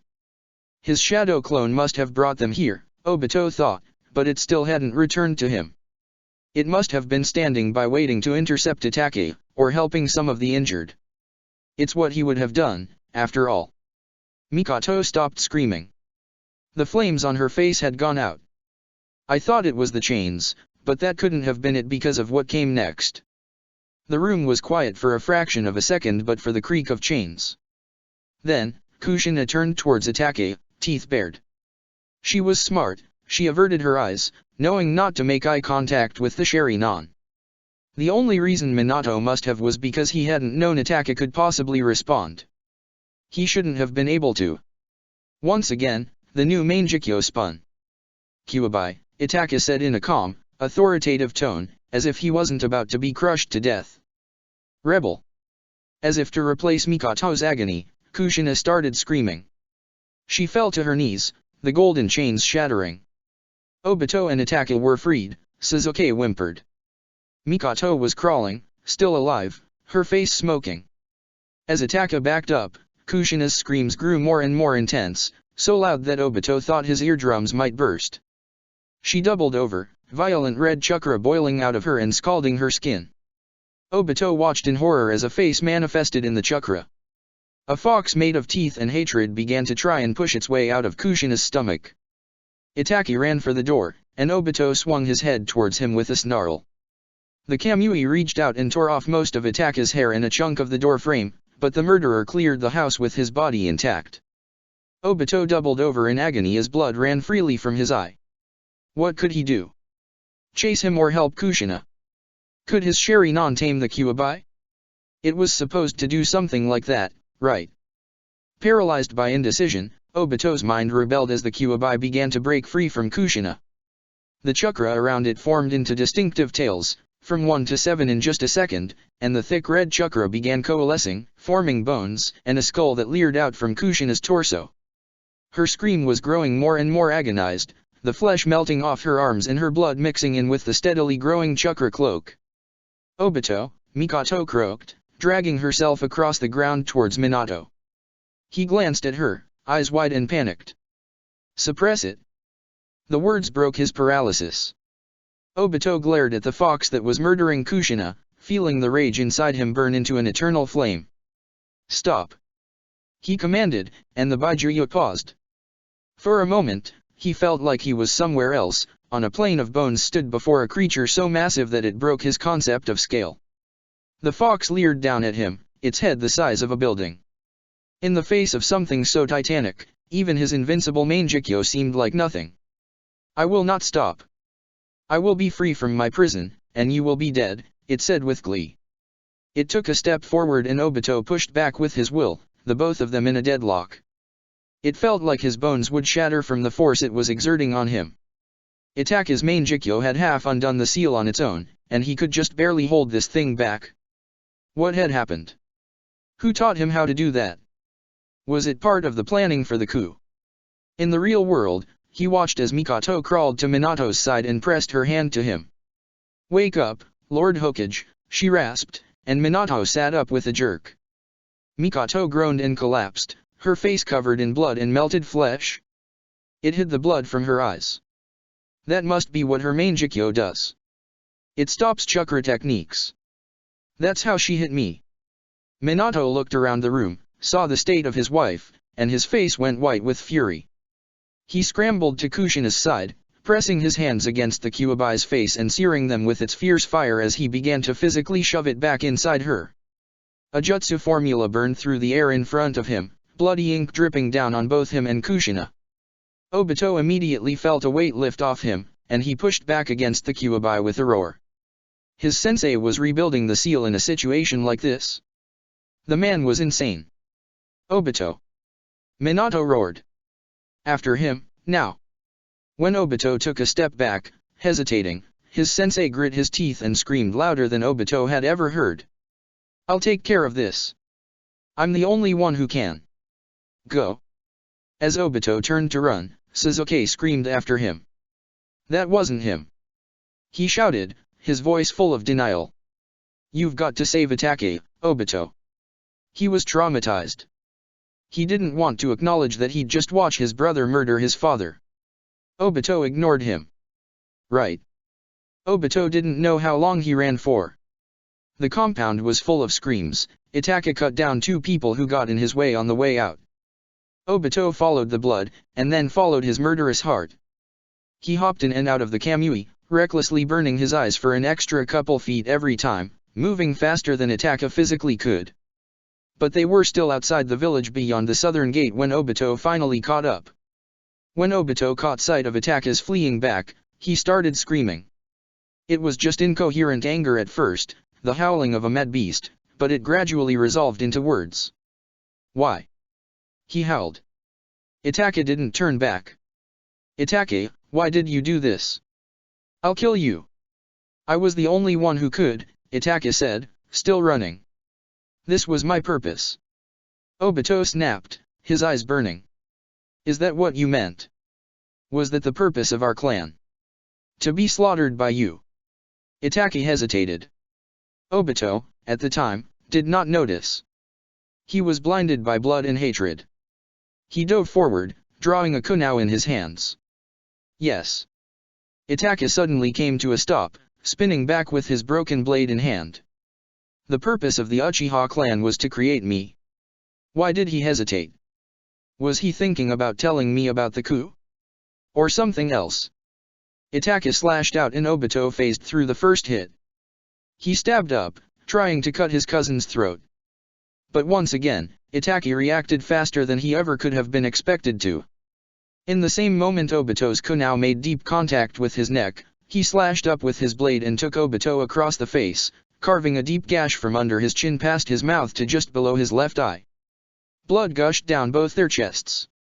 Obito fell back and lashed out with a cry of fury, and felt his blade score Itachi across the chest, a long but shallow cut.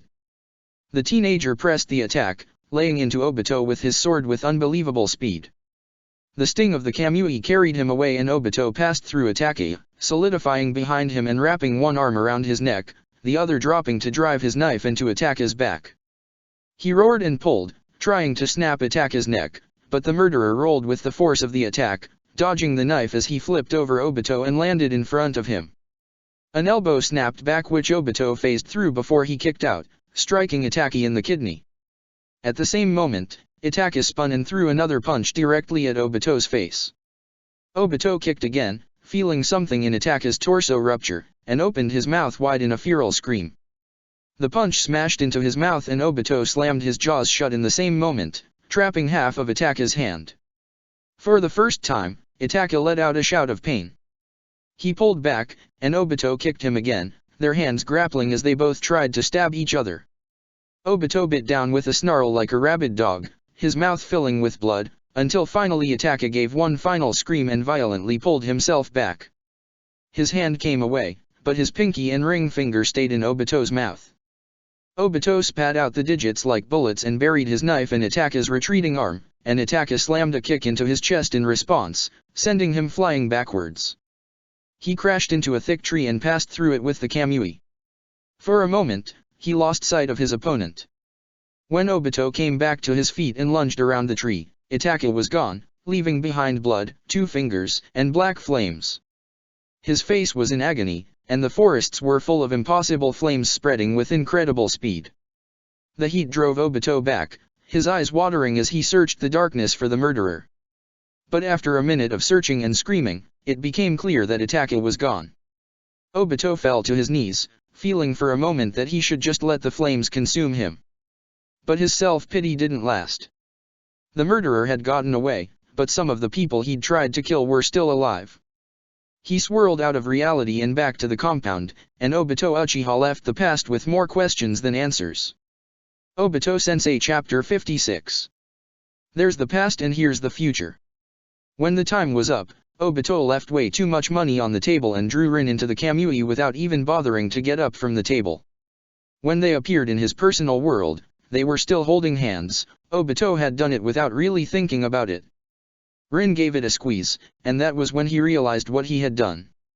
He jumped, looking over at her, and she grinned. So easy, she teased. Obito managed a smile despite the circumstances. Just a little bit this way, he said, taking them 4 steps to the right. Rin trailed along with him, looking around the empty world. How do you do that anyway? She said, and Obito shrugged. You've never been able to explain it to me. I don't know how I could, he said. It's a feeling, and a look. Like an echo that I can almost see. When I look around here, I see a million invisible ghosts, but I don't see them. It looks the same to me as it does to anyone else. I guess that doesn't really make sense. You're right, you couldn't, Rin smirked. I guess it's like how you figured out how to use the Kamui right away, right? It's an instinct. Yeah. Her hand was warm, especially in the cold of the Kamui. An instinct. They swirled down the dimensional drain once again and reappeared in front of the Hokage's office. The Umbu on duty was another member of the Yondame's bodyguards, Rado. He was wearing a snake mask, and while he didn't jump when they arrived, the way he shifted made Obito sure they'd definitely startled him.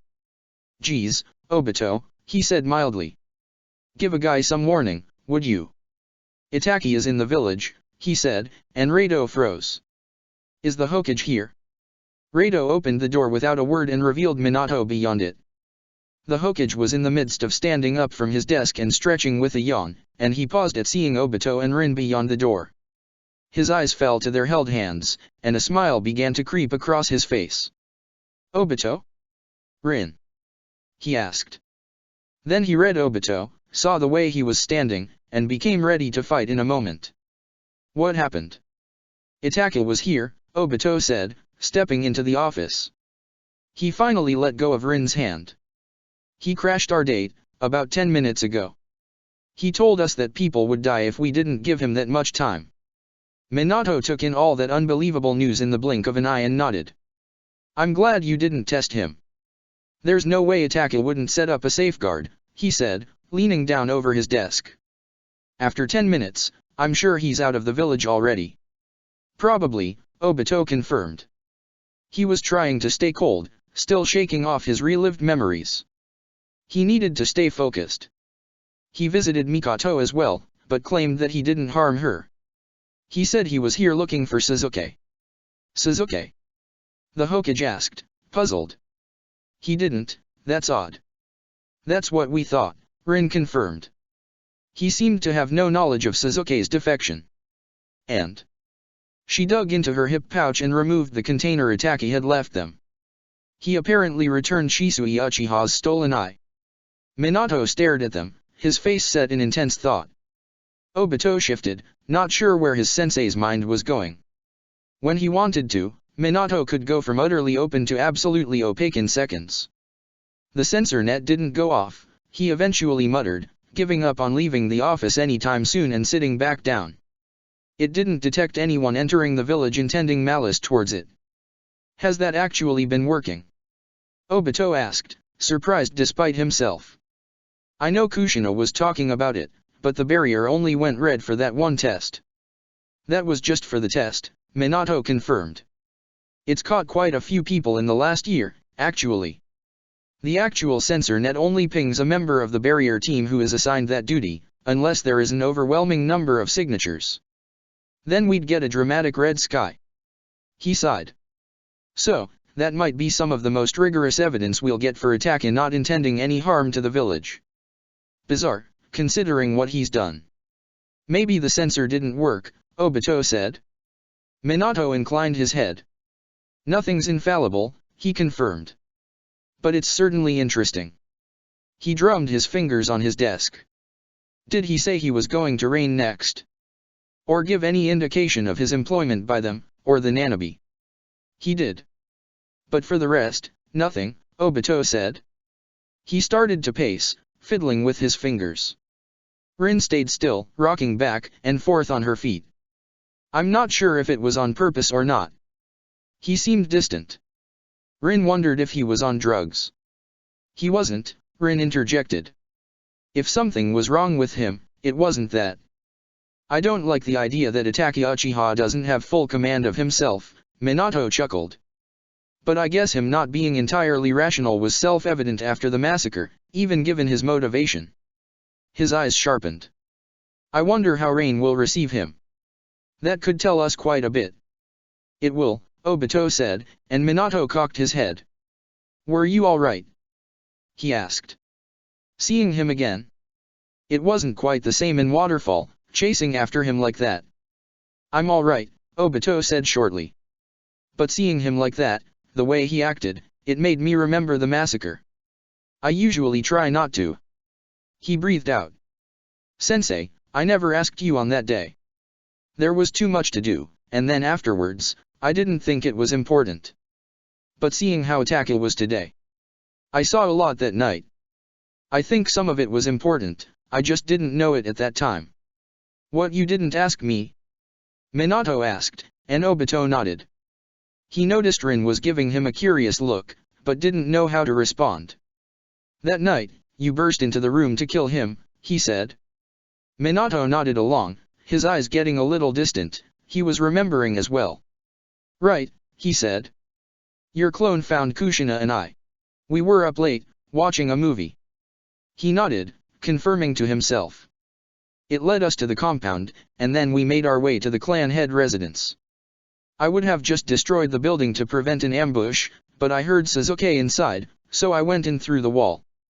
And then Itachi had prepared a genjutsu. The Tsukuyomi, Obito continued, feeling a strange sort of nostalgia for this familiar after-action report. He struck you with it.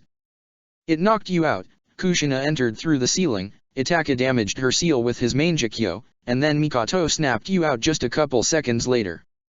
Right, Minato said with a grimace. Only time I've ever been unconscious in a fight. And Itachi was going to use that Tsukuyomi on Sasuke, Obito said, and Minato shifted. That detail had been so minor as to escape notice for all of them but Mikoto, Obito thought, and who could blame her for being so focused on her son. That was why he prepared it. He told Sasuke he was going to show him the true purpose of the Uchiha clan. Interesting, Minato muttered as Obito pressed on. I don't know how the Tsukuyomi works, he admitted. I know it's a terribly powerful genjutsu that can distort time itself, but that's just from clan legends.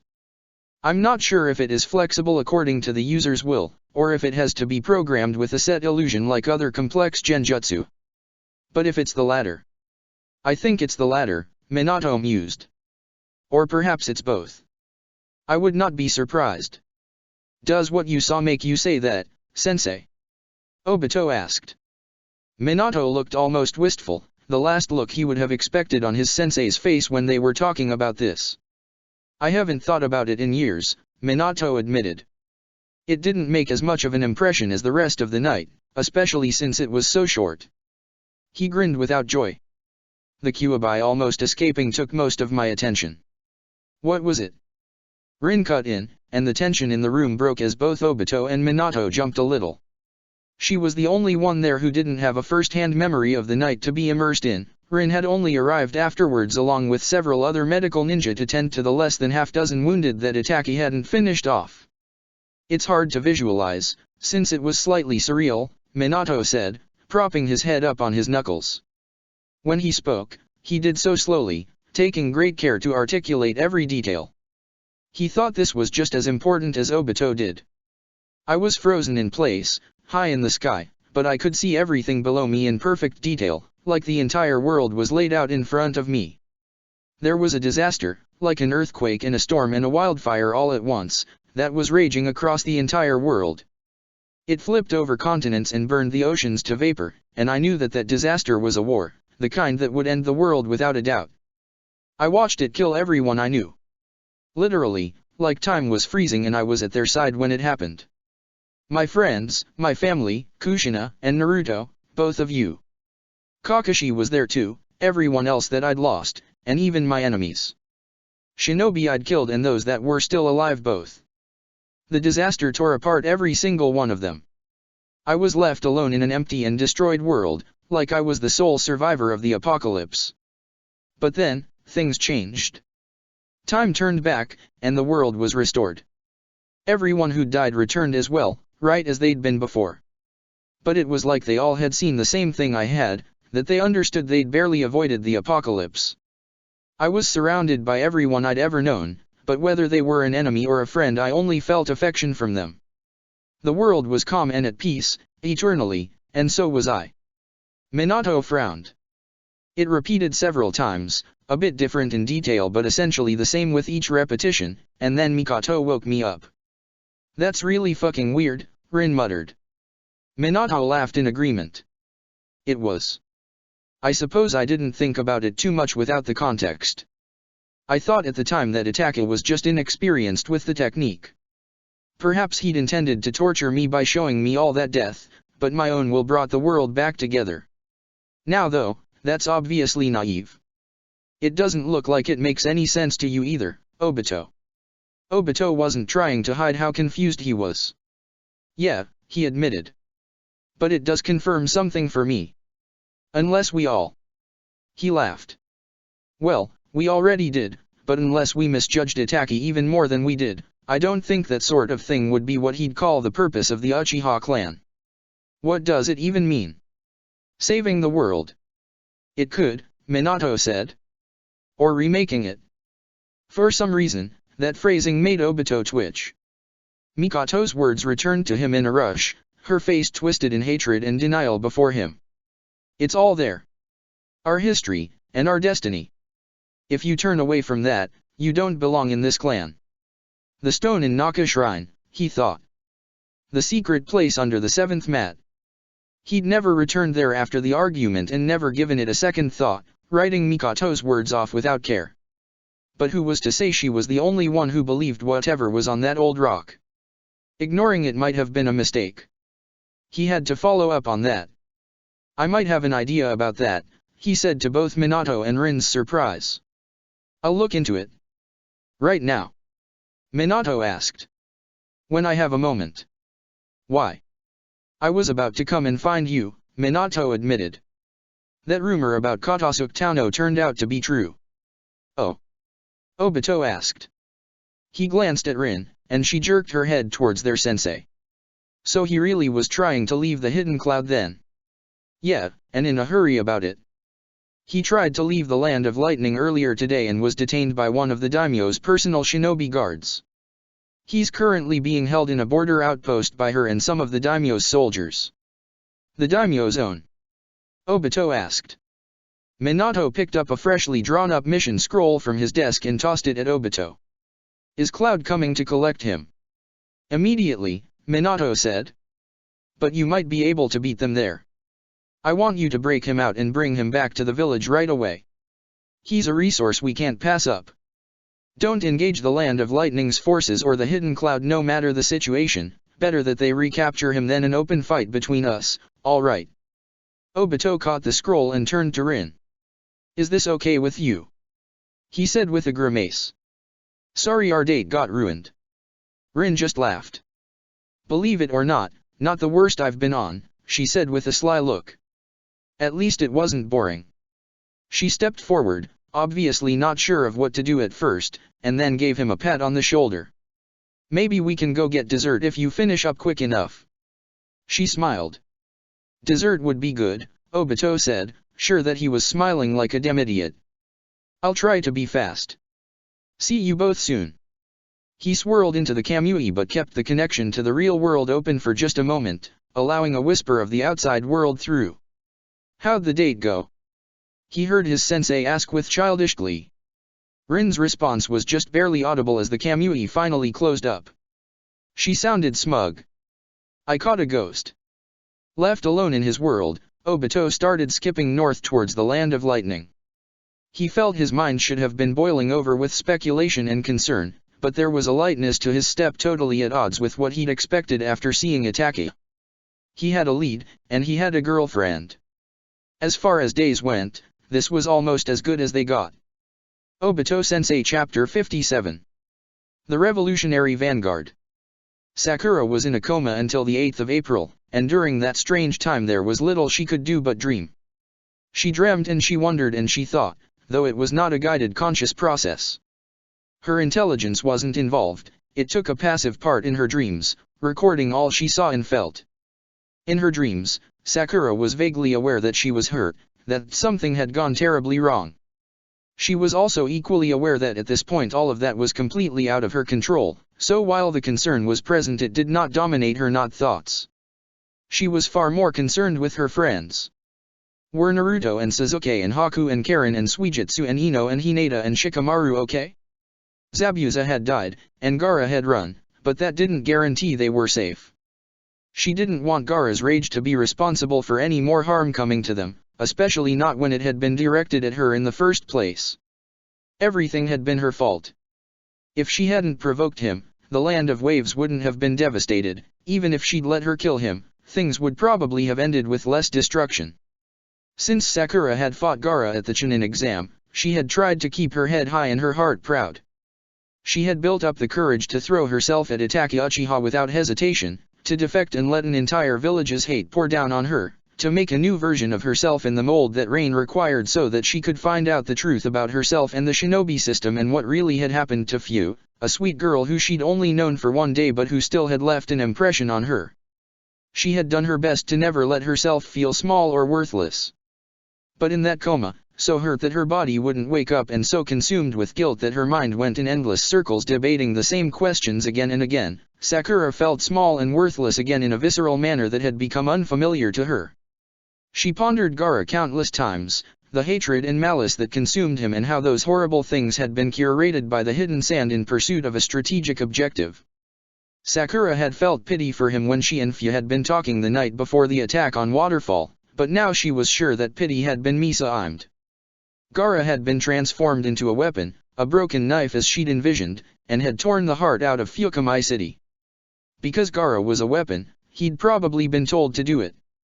That meant that the hidden sand had ordered the destruction of at least the Great Channel Bridge, given what he'd prepared there, and potentially more of the village by his initiative. But he'd run out of control and killed his sensei. Even Gaara's father probably hadn't foreseen his son's mindless violence. That was the danger of the tailed beasts, Sakura thought.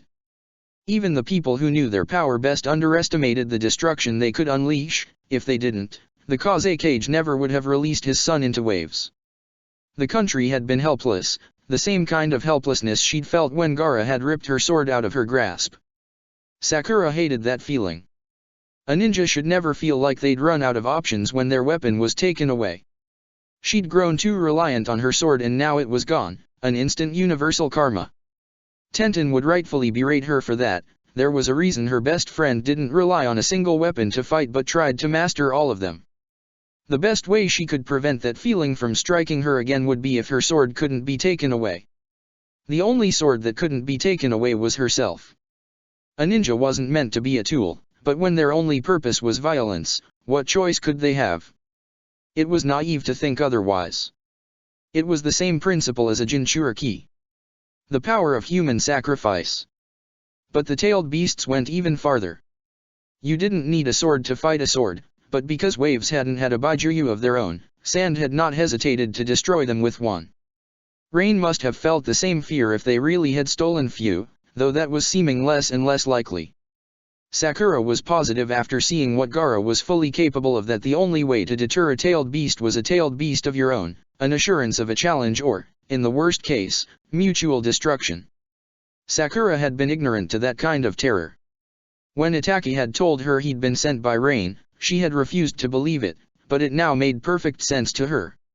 How could anyone with the weight of thousands of lives on their back bear to hold it without some manner of deterrent? It would be far too painful. Rain was hated and distrusted by everyone. It might need more than one tailed beast to keep it safe, she thought in a muddled, hateful way. Rain needed a tailed beast if it didn't already have one, and Sakura needed to make a sword out of herself, and both those facts were because anyone could lose anything and everything at any time. The next time her hands were left empty, they needed to be ready to cut someone down with all the violence of a sword. If dreams were meant to impart messages or teach lessons, Sakura took all the wrong ones. ####. When Sakura woke up, she didn't understand where she was or what was happening. She shifted, her mouth dry, and blinked as she looked around. There had been no transition from being asleep to being awake, and nothing made sense to her. She was in a small hospital room with a narrow view of the outside world. It was raining, thick droplets sliding down the frosted window pane. "Ah, I'm home," she thought, too tired to wonder why that was her first instinct upon seeing rain. There were fresh yellow flowers next to her bed. Someone had been here recently. Sakura tried to lift her head, failed, and slipped back into a natural sleep. When Sakura woke up again a couple hours later, the room was not empty. As she stirred and opened her eyes, she found Naruto, Haku, Sasuke, Karin, and Suijutsu all scattered around the room, most in guest chairs and Suijutsu leaning against the wall. They were talking quietly to one another, but when Sakura shifted and groaned, they all stopped and looked over at her. "Sakura." Naruto was the first who was brave enough to break the silence. He jumped out of his chair and rushed over, and Sakura noticed that Haku wasn't far behind. They came to either side of her bed as Sasuke, Karin, and Suijutsu watched with mute amusement and concern. "You awake?" "Yeah," she rasped. "I think so." She blinked, trying to focus and truly wake up without much success. "You're all here. One of the doctors told me that you'd woken up earlier today," Haku said gently.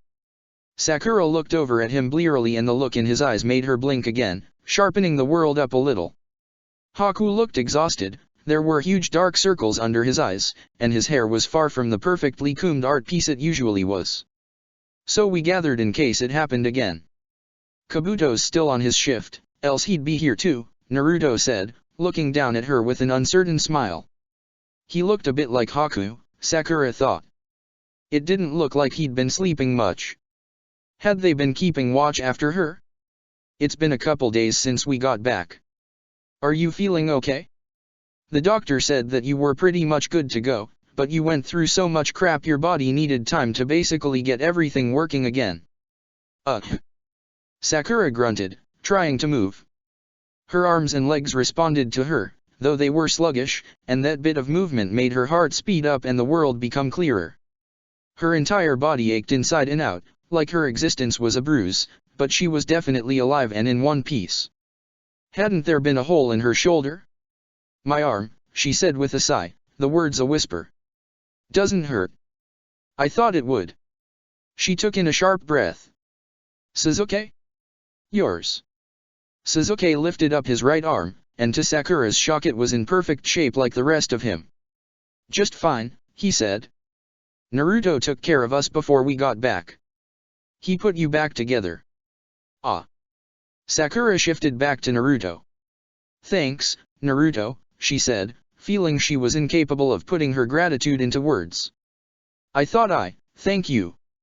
"It wasn't a problem," he lied with a smile that Sakura could easily see through. "I couldn't have done it without everyone else anyway. Especially Karin.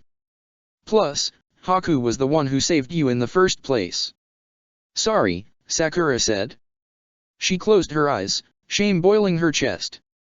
"I'm really sorry." "There's nothing to be sorry for," Haku said, his gentle voice becoming firm.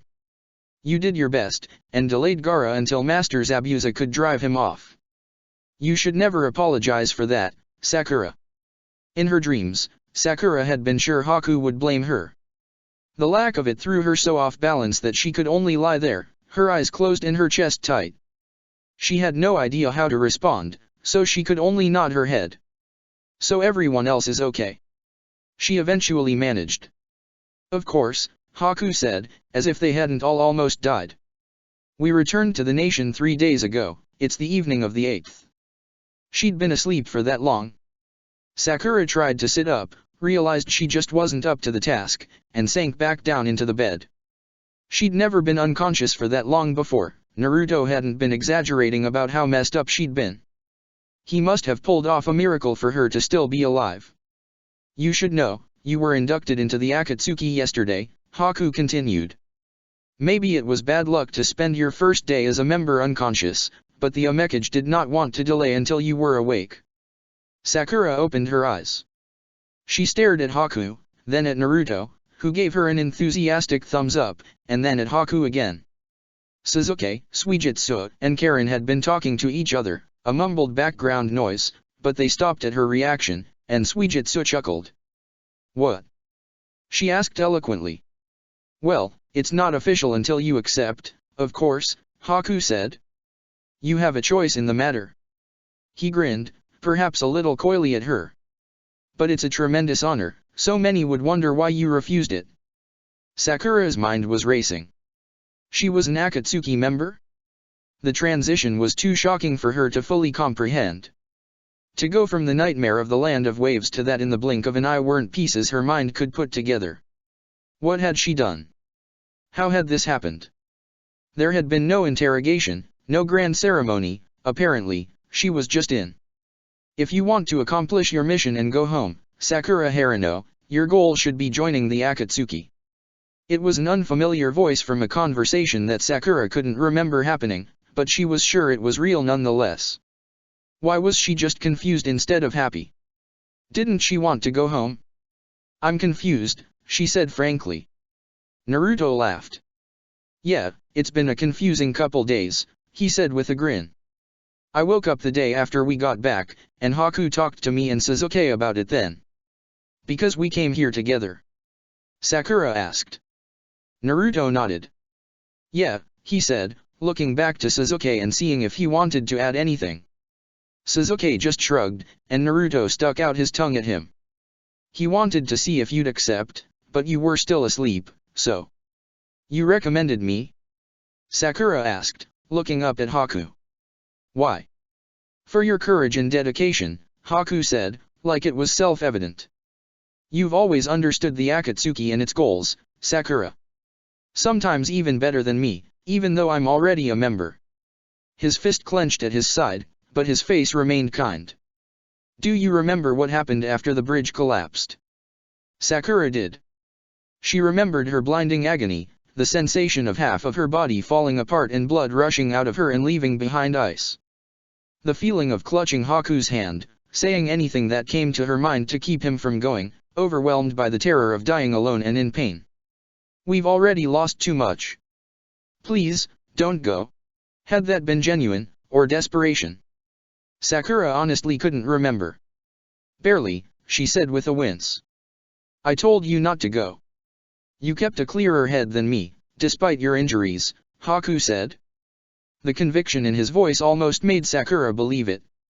"And because of that, you kept me from acting against the interests of the nation. It would have been even more of a disaster if I'd killed Gaara's siblings, or been killed by them. I didn't have any doubts after that the Akatsuki needs you, Sakura." She was a fraud. Sakura Haruno was definitely a fraud. She licked her lips and accepted it. "How do I accept?" she asked, trying to seem honored but mostly just sounding exhausted, and Haku smiled.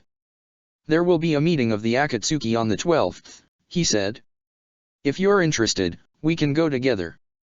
That'll be enough." "I'd like that," Sakura said, wondering why Naruto's face was twisting up. She gave him a curious look, and he grinned down at her, maybe a little sourly. What did he have to be bitter about? "Do you want us to stick around?" Karen cut in, and Sakura looked over at the quiet girl. She looked different. She'd cut her hair a little shorter, and there was a sharpness to her eyes that Sakura hadn't seen before. "You probably need more rest." "Do I look that tired?" Sakura said, a bit of a laugh leaking out, and Karen laughed with her. "Mostly your chakra," she said. Sakura took a deep breath, feeling her eyes fluttering. Hadn't she been sleeping enough? Just how close had she come to death? She'd almost died without seeing her family, her friends, or her sensei again. Instead of depressing her, the thought turned her heart to steel. She wasn't sure if she wanted to leave Rain anymore, but she was sure she couldn't bear to have given them a final goodbye. Definitely not yet. "I guess a couple days wasn't enough for me," she said, her own voice distant and faint. "Sorry everyone." "It's okay," Sasuke's voice came from beyond the dark gulf. "We'll catch up when you're more awake, okay?" Sakura nodded, and was asleep again by the time her chin dipped to her chest. ####. Sakura left the hospital early the next day, finally sure enough to walk on her own. Kabuto was the one to check her out, and Naruto was there to meet her at the front door. It was a nice day, the sky unusually blue and clear, though there was a chilly wind making its way through the city streets. Sakura breathed in freedom and health with a spiritual gratitude. "Hey, not even a limp," Naruto said as she made it through the front door. He was practically bouncing in place, drawing amused looks from people passing by. "I'm pretty good, Kabuto." "You were always good, Naruto," Kabuto said coyly. "It was just a matter of applying yourself." That said, we were all impressed by her condition when she arrived. "I'm sorry Mother hasn't had a chance to see you and give her own review." "Ah, that's fine," Naruto said with a blush. "I'm just glad it worked out." There was a minute there. He paused, shuffling. "Well, it's all good. Are you here to walk me home?" Sakura asked with a raised eyebrow, and Naruto's face only got more red. "Kinda," he said. "If that's all right. Everyone was pretty worried about you, yeah no." "It's all right," Sakura said. She couldn't suppress her smile. "I won't mind the company." "Cool." Naruto grinned.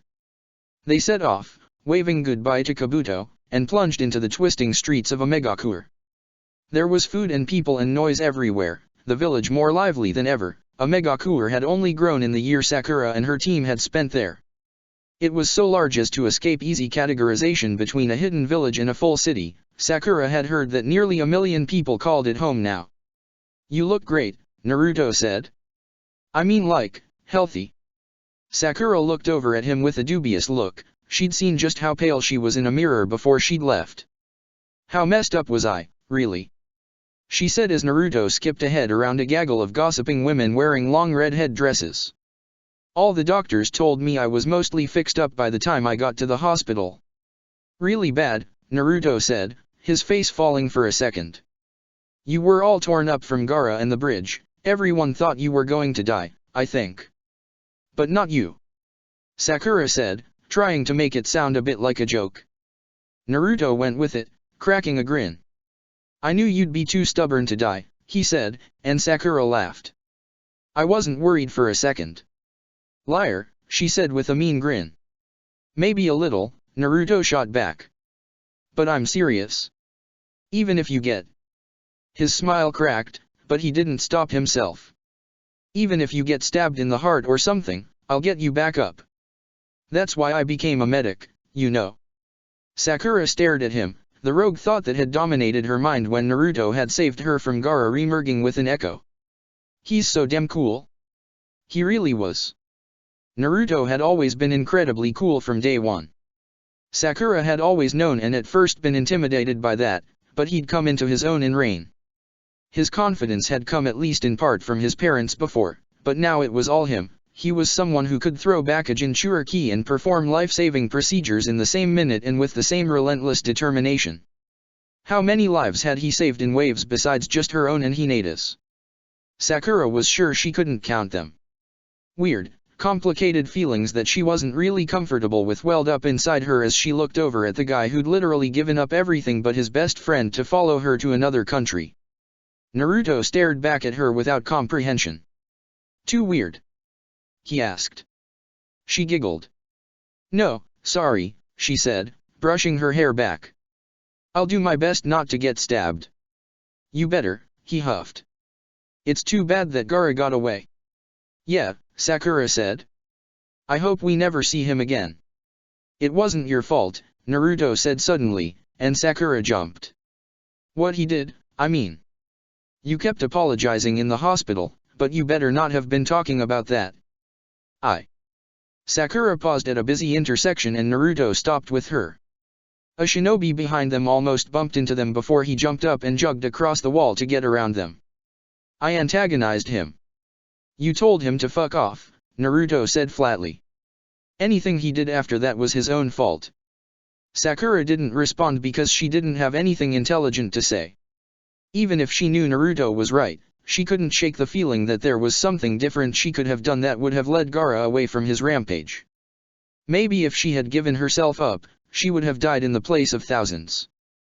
They went through the intersection, climbed a concrete hill, and passed through an indoor shopping mall before Sakura spoke again. I thought a lot about Baijuya, she said, and Naruto perked up a little. Yeah, he said, spinning on his feet and walking backwards for a moment as they passed a soft-serve ice cream stand. While you were in the hospital? Yeah, Sakura confirmed. About Gaara, and Fu too. And your mom, I guess. About how messed up it is? Naruto asked. Sakura nodded, her lips twisting. That, but also that it sort of made sense to me now too, she said. Naruto gave her a surprised look. After seeing what happened in Waves, I guess I understand why people would do something as terrible as putting a tailed beast inside someone. They're all terrified of that happening to them. She turned down a familiar street. They were close to her apartment now. Pipes writhed above their head. Normally they'd be dripping with water, but today they were dry. It's not right, but I get it a little more.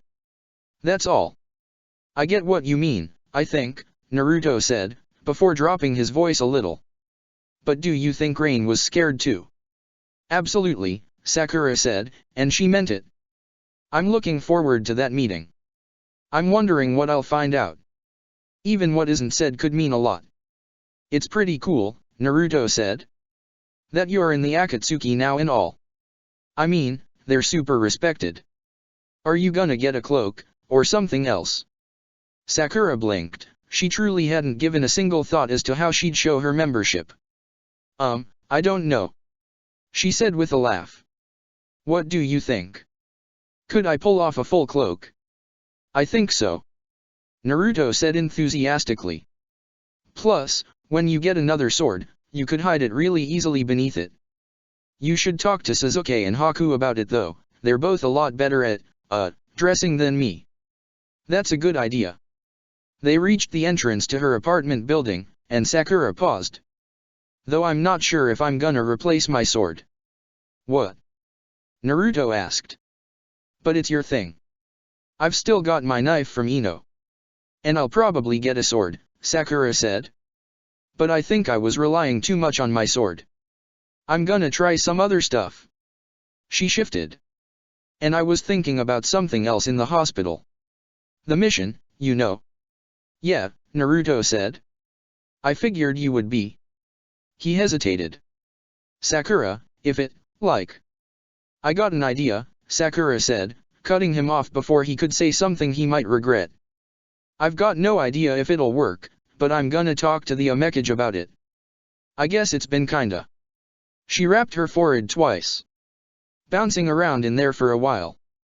But I want to run it past you and Sasuke first, alright. Okay. Naruto said. He opened the door for her, and Sakura stepped through with mock gratitude. But what kinda idea? I'd rather tell you guys at the same time, she said. Can you bring him by here later today? I'm going to try and take it easy. Sure. Naruto said, his doubt either masterfully concealed or instantly evaporating. We'll see you then, I guess. They said their goodbyes, and Sakura made her way upstairs with hardly any pain but a whole lot of exhaustion. She made it to her door, pushed it open, wandered over to her bed, and collapsed with a muffled oof. Familiar bed in a familiar room. Sakura took a deep breath and rolled over, finally feeling safe and comfortable for the first time in what must have been a week. She'd made it back. She'd made it into the Akatsuki. But that just meant she had more work to do.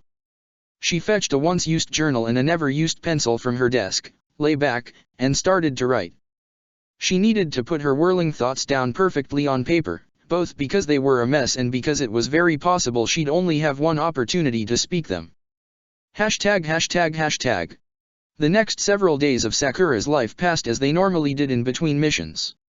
She spoke with Naruto and Sasuke together the first night she was out of the hospital and told them her half-formed idea. Naruto had agreed with it wholeheartedly. Sasuke had offered constructive criticism, but he'd also brought something of his own to discuss. Yahiko and Nagato had given him something bizarre, a dossier of his brother Itachi Uchiha, and his recorded unexpected actions. That record had some redactions that Sasuke wasn't allowed to learn even as a jonin, but what was in there painted a strange picture. First off, Itachi Uchiha had dropped off the face of the earth after his actions in Waterfall. He hadn't been seen or heard from by anyone in a full year, or at least that was what the Nation of Rain claimed. His death would certainly have been noticed, which meant the action was purposeful, and the dossier noted that this wasn't the first time. Itachi had been cited multiple times over the years since he'd committed his atrocities and abandoned the Hidden Leaf, almost always in different countries, before he vanished for months or, once before, a year at a time.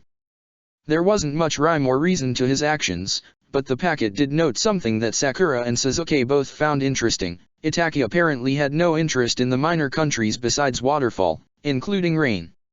When he was spotted, it was always in the major 5 countries. Because they had the biggest villages, Sakura wondered. What did the major 5 villages in Waterfall have in common? Strong ninja? No, Sasuke had said as they stood on the balcony and speculated about his strange, murderous brother. There are strong ninja everywhere. But the one thing Itachi said he did care about was a tailed beast. I don't have any interest in few. Just in the Baijuya.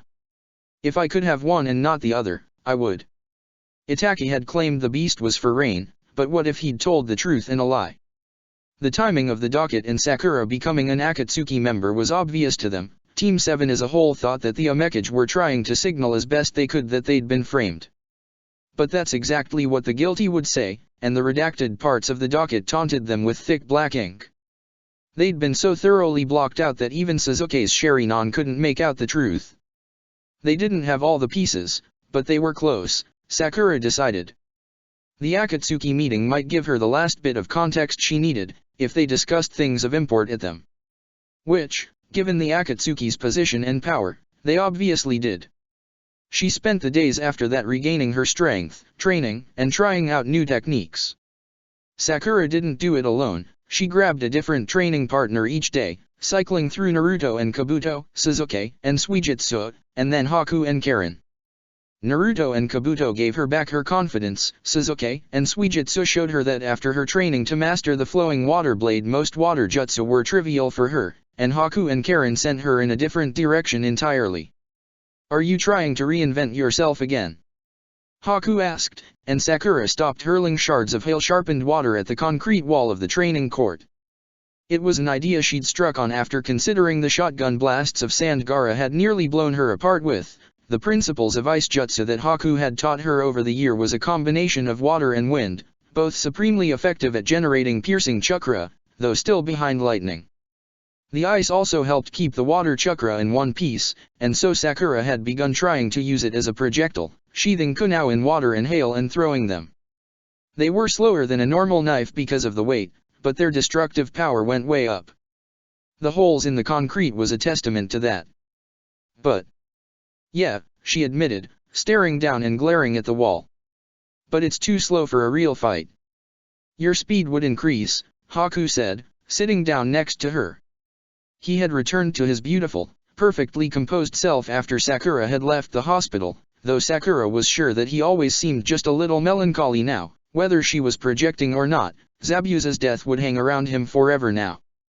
But you shouldn't be so quick to create a new you after a single lost battle, Sakura.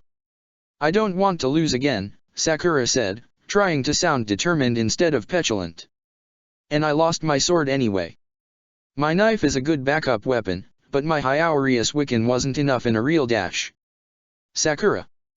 Karin sat down on her other side. She was sweating, the golden glow at her back receding. She had been training too, but as far as Sakura could see that training had consisted of the girl sitting down and channeling ridiculous amounts of chakra, so much that her hair had been blown back and the air had smelled of ozone around her. It was like she was pushing towards something, climbing an imaginary mountain with nothing but her aura to push her up, but all that Sakura had seen for Karin's effort was her back beginning to glow. It had vaguely reminded her of something, but the memory had refused to solidify when she was so focused on herself. If you had been fighting anyone in the world but Gaara, you would have killed him in a single hit.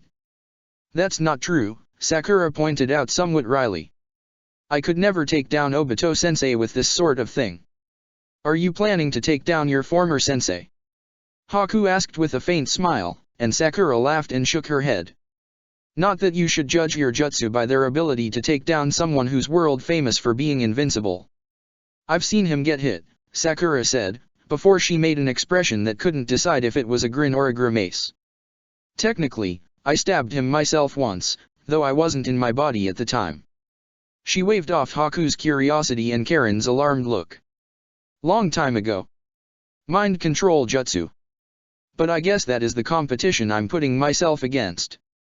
She closed her hand into a fist.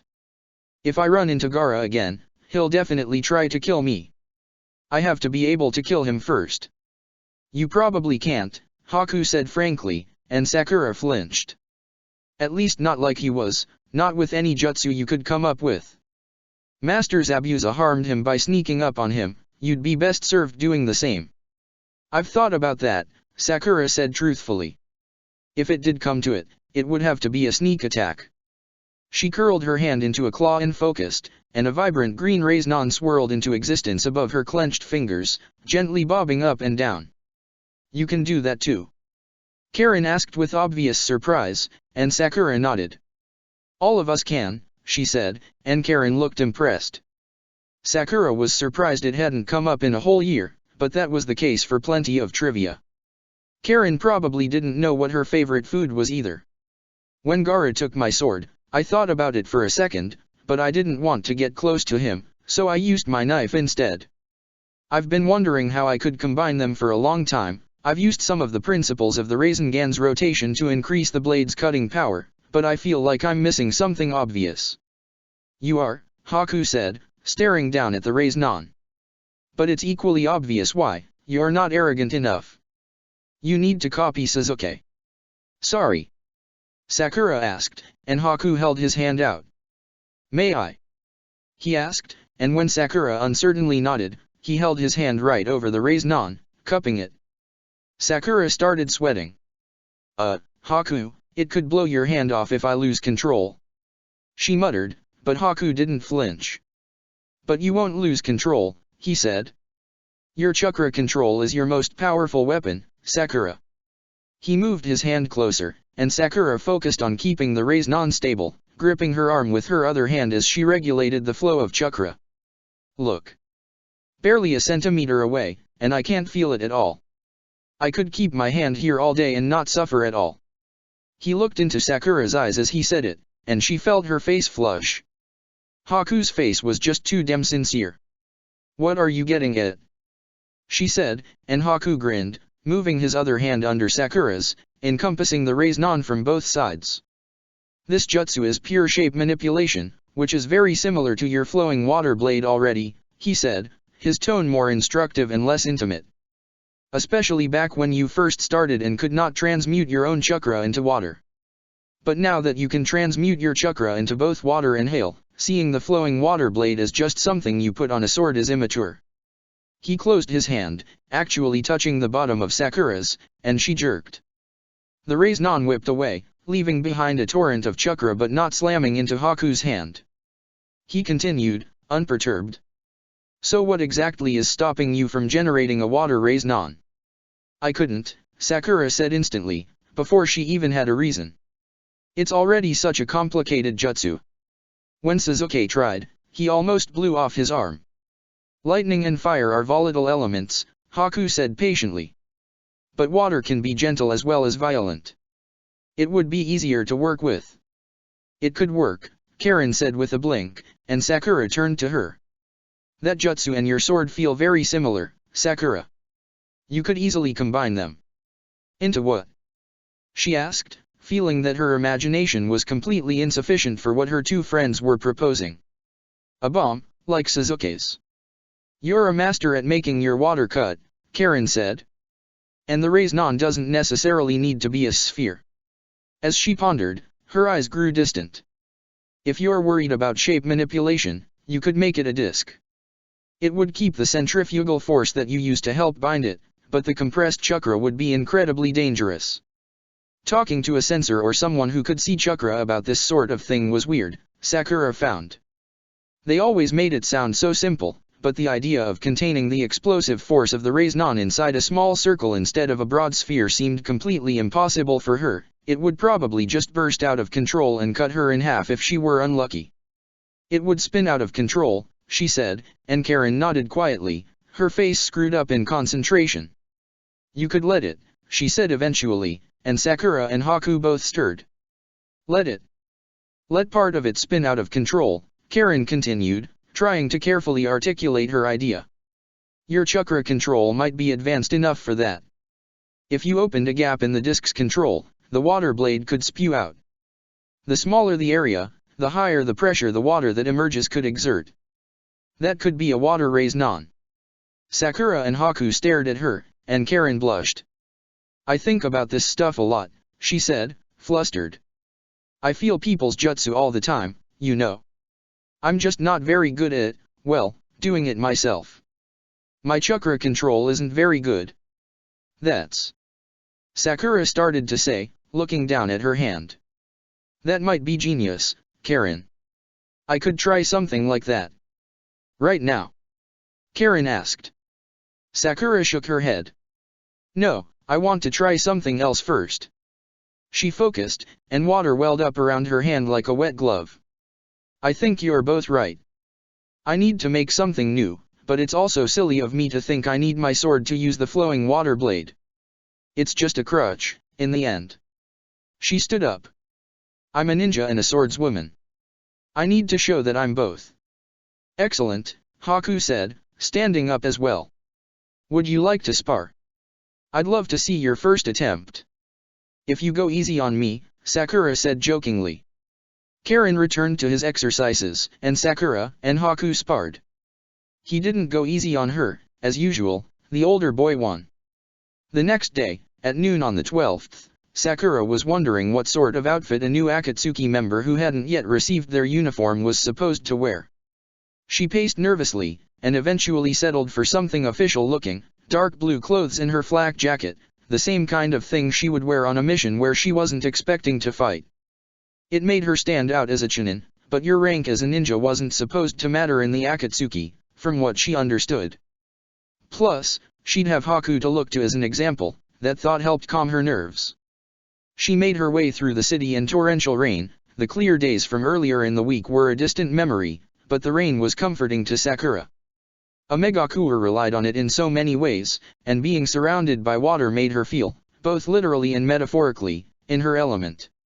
A lot had changed in the course of a year. Haku lived in an apartment on the eastern edge of the city, though Sakura had only visited it twice in all her time in Rain. It was a simple and Spartan home that he didn't spend much time in. When he wasn't with the Cotter, Haku was busy with Akatsuki business, which Sakura was hazy on but might soon know more about, training, or spending time on a variety of hobbies. He had an incredible talent for sewing. Sakura often wondered if that or his proficiency with senbon had come first, but she'd never asked. When she climbed the concrete stairs to the door and knocked, Haku opened it within seconds. Sakura. He mumbled around a pin in his mouth. Excellent timing. He was in the process of pinning up his long black hair, leaving 2 long braids to fall on either side of his face. He did a little spin as he finished, showing off the intricate bun he'd formed out of his hair behind his head as he took the pin from his mouth and placed it, finishing the ensemble. All set. Sakura was relieved that Haku was dressed similarly to her. Plain black and brown clothes, with his Akatsuki haori worn over it and hanging loosely. He looked similar to how he had when they'd first met at the Chunin exam. Yeah, she said with a smile. All set. Ah, good, Haku said, stepping out. It's always tricky to do it in the mirror. With Haku's coordination, Sakura somewhat doubted that, but she played along. Are you excited? He closed the door behind him, hiding a room that barely even had furniture. I'm more nervous, Sakura admitted. I don't really know what to expect. They made their way down the stairs and into the city and Haku set off, Sakura following after him. Of course, Haku said, looking back with a smile.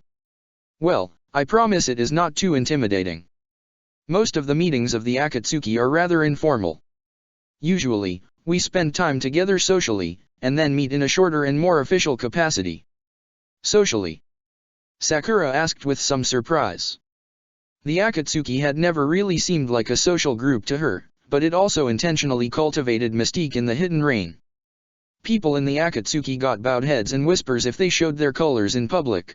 They were more than elite ninja, a symbol of the nation and its ideals itself. A time and place to exchange ideas without it having a bearing on the nation's future, Haku elaborated. Arguments, sometimes, but I'll do my best to keep you away from those. It'll be your first time, after all, most members wouldn't want to give you a bad impression. He smiled. There will be food too. It seems to help drive the conversation. Sakura hadn't known what to expect, but this still surprised her. Like an old-fashioned salon, she said, and Haku gave her a politely perplexed look. She realized that given his background, it was very possible he hadn't had the same kind of lessons she had as a child. A place for intellectuals to meet, she continued, and Haku nodded, his face shifting back towards a smile. Yes, like that, he said as they made their way across a rain-soaked bridge, water dripping off and plummeting to the bustling streets below. Though it's interesting you say that. Why's that? There are members of the Akatsuki who would trend more towards what you've identified, intellectual. But there are others who would identify as, well, I will call it practical for lack of a better word. Sakura raised an eyebrow and Haku shrugged. I wouldn't call it factions or anything that dramatic, I will leave it to you to form your own opinions. Interesting, Sakura muttered. Where's the meeting being held? We're almost there, Haku said, and Sakura looked around and confirmed they were near the center of the city and the towering black building the Omekage called their home. At the Omekage's tower? She asked, and Haku nodded. I guess that makes sense. They lead the Akatsuki like everything else. They do, Haku confirmed. And you'll see for yourself soon enough. They traveled for another few minutes and came to the base of the tower. There was a wide set of double doors there made of steel, similar to the ones Sakura had entered through when she'd first come to Rain more than a year before. Haku pushed them open, and Sakura followed him inside. She really couldn't believe she was a member now. The thought pursued Sakura as she and Haku descended into the depths of the tower, greeting other people going about their business along the way. It had been a whole year, sure, but she hadn't thought it would be this simple. All she'd had to do was be unflinchingly loyal that whole time, do a waterfall's leader, fight shinobi from the hidden cloud, stone, and sand, battle Gaara again, maim him, keep Haku from killing his siblings while she was on the edge of death. Maybe it hadn't been that simple. Sakura thought she was pretty smart, but as she stepped back and regarded her actions, she realized she was absolutely terrible at comprehending herself. There were probably ninja in the Akatsuki right now who had done less than her, and given up less for the nation of Rain than her. She'd sacrificed her home, her friends, her health, a year of her life, sacrificing just like the Hokage had told her to. Was it really that unbelievable Haku had recommended her? It made her stand up taller as she and Haku made it to the bottom of the tower, dozens of feet below the earth. The corridor opened up, becoming wider and coming to another set of double doors made of wood. Sakura could hear murmured conversation behind them. Here we are, Haku said, and slipped through. Once again, Sakura followed behind him. The sound of quiet conversation and pleasant music greeted her. Sakura looked around as she stepped past the threshold. It was a lounge, a large one filled with people of every kind, though almost all of them wore the mark of the Akatsuki in some way. The room could easily hold several hundred people but currently hosted about a fraction of that, with plush purple carpeting and wood-paneled walls that were completely at odds with the rest of a megakure. The construction easily absorbed most sound, making even the sound of about 100 people talking muffled and distant-seeming. Everyone present seemed to be a shinobi. The music came from a record player placed in the center of the room, and people gathered around it in rings, finding places to stand or sit among scattered chairs, couches, and tables. Plates of food were laid out on long tables on two sides of the room. There was an obvious formality and deliberateness to the way the room had been laid out, with paths between different lounging areas meant to facilitate people moving from group to group with ease, as many were doing now. Everywhere Sakura looked, ninja in the garb of the Akatsuki were talking, eating, and as Haku had said, occasionally obviously arguing. Some were armed and armored, while others were in street clothes. She and Haku were slightly above average in terms of their dress, but not enough to stand out, only to look composed. At that, Sakura felt an absurd sense of relief. She didn't want to stand out at her very first meeting. "Here," Haku said with a deferential gesture, and Sakura giggled and stepped out before him. "We'll find a table. I imagine you'll want to mostly observe." "This first time, yes," she said, forging ahead with Haku at her side. A couple people gave them looks, but Sakura didn't recognize them at a glance. Haku greeted them, and they moved past searching for a quiet place to sit and take in the room. There were, as Sakura had first thought, about 100 people here. She leaned over to Haku as they walked, and he turned expectantly. "Are these all the members?" she asked, and he shook his head. "Most meetings are not compulsory," he said, and Sakura made an understanding noise. "I believe there are about 300 members of the Akatsuki, so this would be about a third." "Only 300?" Sakura asked with a blink. She'd known the Akatsuki was small, but the idea of being part of a fraction of the village still sent a shiver down her spine. To her surprise and joy, it was of anticipation and not fear. "When did you become a member, Haku?" "Only several months before I visited for the Chunin exam," Haku admitted. "I suppose I would have been almost exactly a year older than you are now, Sakura." Right, he was 17. It was easy for Sakura to forget sometimes since they got along so well. Sometimes with other people a gap of 2 years could feel insurmountable. "Huh," Sakura said, pondering. They found a table and slid into 2 comfortable chairs as she continued looking around the room. "Am I the youngest member, then?" Haku got a curious look. "I believe so," he said, like he hadn't even considered it. "And I was the youngest before you." He grinned guilelessly. "You've defeated my record. Congratulations." They settled back and observed the room, Sakura asking occasional questions and Haku answering them with grace. She learned a little bit more about the organization of the Akatsuki, how its members were held separate from the village's ordinary chain of command, and where the food came from before they were interrupted. Haku glanced behind her, and Sakura turned to follow his gaze as a hand came down on the armrest of her chair. "So, you finally made it, Sakura," Nono Yakushi said as Sakura's brain short-circuited. She stared up at Nono, taking in the traditional-looking Akatsuki robes she was wearing. "And in record time?" "Nono?" Sakura asked. She had no idea what to say or what expression to wear, so she let her confusion shine through.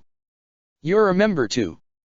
"Yup," Nono said, sitting down on a couch across from both of them.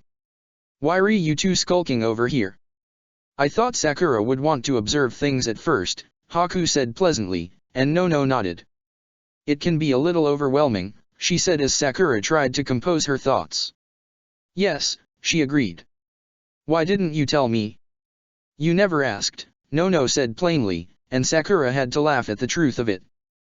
"Though to be honest, I wasn't sure if you knowing would change the way you acted around me. I was curious if you being so friendly with Haku was just because he was a member or not." Sakura couldn't help but admit the cynicism could have been well-founded as Nono leaned back and crossed her legs. "But it didn't. You're a fantastic ninja through and through, Sakura, and you understand Rain's mission better than most on top of that. I saw that in our very first mission, so when Haku made his recommendation to the Omekage and I heard about what you'd done in Waves, I backed him without hesitation." Sakura smiled at the compliment as she mulled over the fact that an Akatsuki member had been watching her from the very start. Yahiko, Konan, and Nagato had known from the beginning, of course, so this had been another hidden test. A year ago it would have made her sour, but today she just felt proud for passing it. She'd done everything perfectly as she'd played the game Rain and Leaf had both laid out for her. Her parents, her senseis, and the Hokage's faith in her had all been justified. "Anyway," Nono continued, "I figured I'd come give you a heads up, as your superior and all." She grinned as Sakura gave her a doubtful look. "You turned quite a few heads when you showed up." "Because I'm the youngest member?" Sakura asked. Nono laughed. "Maybe that's part of it," she said. "But I imagine it's more because of who you are. You're a recent arrival, Sakura. People will be curious how and why you're here." "Ah," Sakura said. "That makes sense. Do you think I should move around?" "No, I think this is perfect," Nono said. She looked at Haku and he nodded. You were in a cotter with 2 other members. We'll stay here with you, it'll give you some legitimacy. She uncrossed her legs. But I hope you like entertaining guests. Most people here love interrogating one another. Do you? Sakura asked. Nono laughed. See? You're getting it already. They made small talk about the weather and the land of waves as Sakura wondered just how much attention she was going to draw as part of her initiation. They came gradually, but as Nono had said, Sakura entertained several guests over the course of an hour as more members trickled into the room and the atmosphere of the room grew more intense. The first was a man named Ki. If he had a family name, Sakura didn't catch it. He was a tall and fierce-looking man with a strong face and long brown hair. He was missing his left arm completely but still moved with grace as he bowed with a hand raised in front of him, as if in prayer. To Sakura's surprise, both Haku and Nono rose and fully bowed to him, and she hastily followed. Good evening. He had a sonorous voice, but it wasn't gentle in the slightest. Sakura could immediately feel a mild pressure across her entire body as the man turned his attention to her. I'm told we have a new member. Yes sir, Sakura said, coming out of her bow. Sakura Harano. I'm honored. Ki, the man said, carefully looking her over. Not sir. The Akatsuki has no ranks. Yes, Ki, Sakura said with equal care. I am still honored, though. As you should be, Ki said, completing his inspection with a placid expression. I came to ask you a blunt question. I'll give a blunt answer then, Sakura responded, and the corner of the man's mouth twitched. Hopefully into a smile, she thought. Why are you here? He said. Sakura frowned. You were given an invitation while unconscious, if I am to understand correctly. Did that not seem presumptuous to you? I left Konoha with the goal of joining the Akatsuki, Sakura said. I saw that invitation as proof that I was being taken seriously. That, I have heard as well. Sakura noted how quiet Nono and Haku were. Even if the Akatsuki didn't have ranks, they obviously regarded Ki with serious respect. And you wished to join, why? For the prestige. No, Sakura said. Haku told me of the Akatsuki's ideals, and they seemed well-founded to me. She leaned forward. And just as importantly, I agreed with them. Because of that, I wanted to help the Akatsuki bring about its vision. Ki tilted his head. Another idealist. Well, the more the better, I suppose. You make it seem like you're not, Sakura noted, and she saw Nono smile. It gave her the courage to press ahead. But I can't imagine many ninja could join the Akatsuki and not be an idealist. We're striving for peace, right? I was, Ki said. Almost all are. But time changes ninja like it does everything else. He turned to leave. I'm glad you've joined us, Sakura Harano. I hope to hear more from you in the future. As he departed, the weight of his chakra did too, and Sakura sagged back into her chair with relief once he was back in the crowd.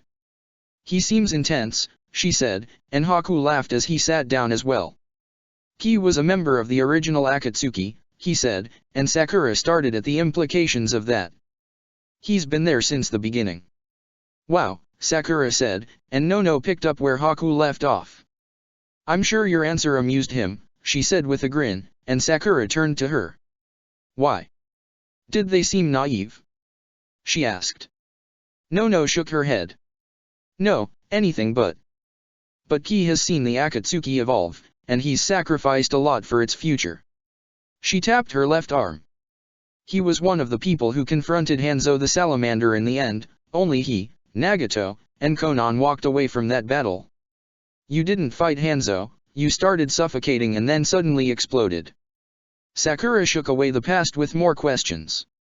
Not Yahiko? She asked, and Nono shrugged. He wasn't present, she said, and Sakura wondered how that had come to be. Well, if Hanzo had been half the ninja people who talked about him made him seem, it wasn't a surprise he could have managed to separate the Rain Triumvirate. But from what I've heard and been told, whatever Ki saw and suffered during that battle changed him. He joined the Akatsuki to overthrow Hanzo and then the daimyo, but after that was done he kept going out of pure devotion to Nagato. He worships him, Haku elaborated at Sakura's quizzical look. There are some members, with Ki at their head, who believe that Nagato is destined to change the world, or even preside over it as a god. I suppose he is the first person to manifest the Rinnegan in history or something like that, but... He waved his hand with a soft smile. As someone from a clan made extinct by their bloodline, that rings somewhat hollow to me. A god? Sakura almost scoffed, but then she remembered what Nagato had done for Sasuke's arm. That was a miracle by any definition of the term. Was it really so unbelievable that some people, even ninja, or especially ninja, would perceive him that way? That did give rise to another question though. Why is he still missing his arm? She asked, and Nono cocked her head. After what happened with Sasuke, I'd think. He's refused every offer, Nono said. Nagato's restorative abilities harm him. Sakura nodded, recalling what Sasuke had said about Nagato's casual dismissiveness towards a couple months of his life. He doesn't believe his arm is worth that. He thinks Nagato will need every bit of time he can get. I can understand that, Sakura admitted, contemplating an entirely new dimension to the Akatsuki that she'd never considered before. Some people here were fanatics. It changed the ideological makeup of the group considerably. It was another 15 minutes before Sakura received another guest, and this time they came in a group of 3. One of them she recognized immediately as Kimimaro Kagaya, one of the Akatsuki's commanders. Hey, wait, Sakura wondered as she scanned the new arrivals. If the Akatsuki didn't have ranks, how did they have commanders? The other 2 were unfamiliar to her, a tall woman with pale skin and long dark hair, maybe 18 years old, and a shorter boy with wildly orange hair and eyes. The woman sat down next to Nono as the boy stood by Kimimiro's side. Commander, Haku said, and Kimimaro nodded at him. I came to meet Sakura as an equal, he said, and Sakura stood up at her name. He stuck his hand out, and she took it in a firm shake. It's always exciting to have a new member. Sakura recalled that the last time she'd been in front of Kimimaro she'd jumped up and down like an idiot at finally making shinin, but the man didn't have any sense of judgment in his pale eyes. He spoke with the same level of calm that he always seemed to possess. I'm glad the Amekige's interest in you was justified. So am I, Sakura admitted. I know you, Commander Kimimaro, but I'm not familiar with your companions. Then I'll make introductions, Kimimaro said smoothly. My cousin, Kagami Kagaya. He gestured to the woman at Nono's side, who gave Sakura a smile as a wave.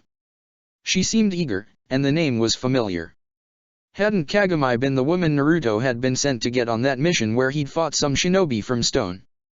Naruto had said she had a lot of scars, but Kagami's skin was flawless, enough to make Sakura a little jealous. She'd joined the Akatsuki in just a couple months.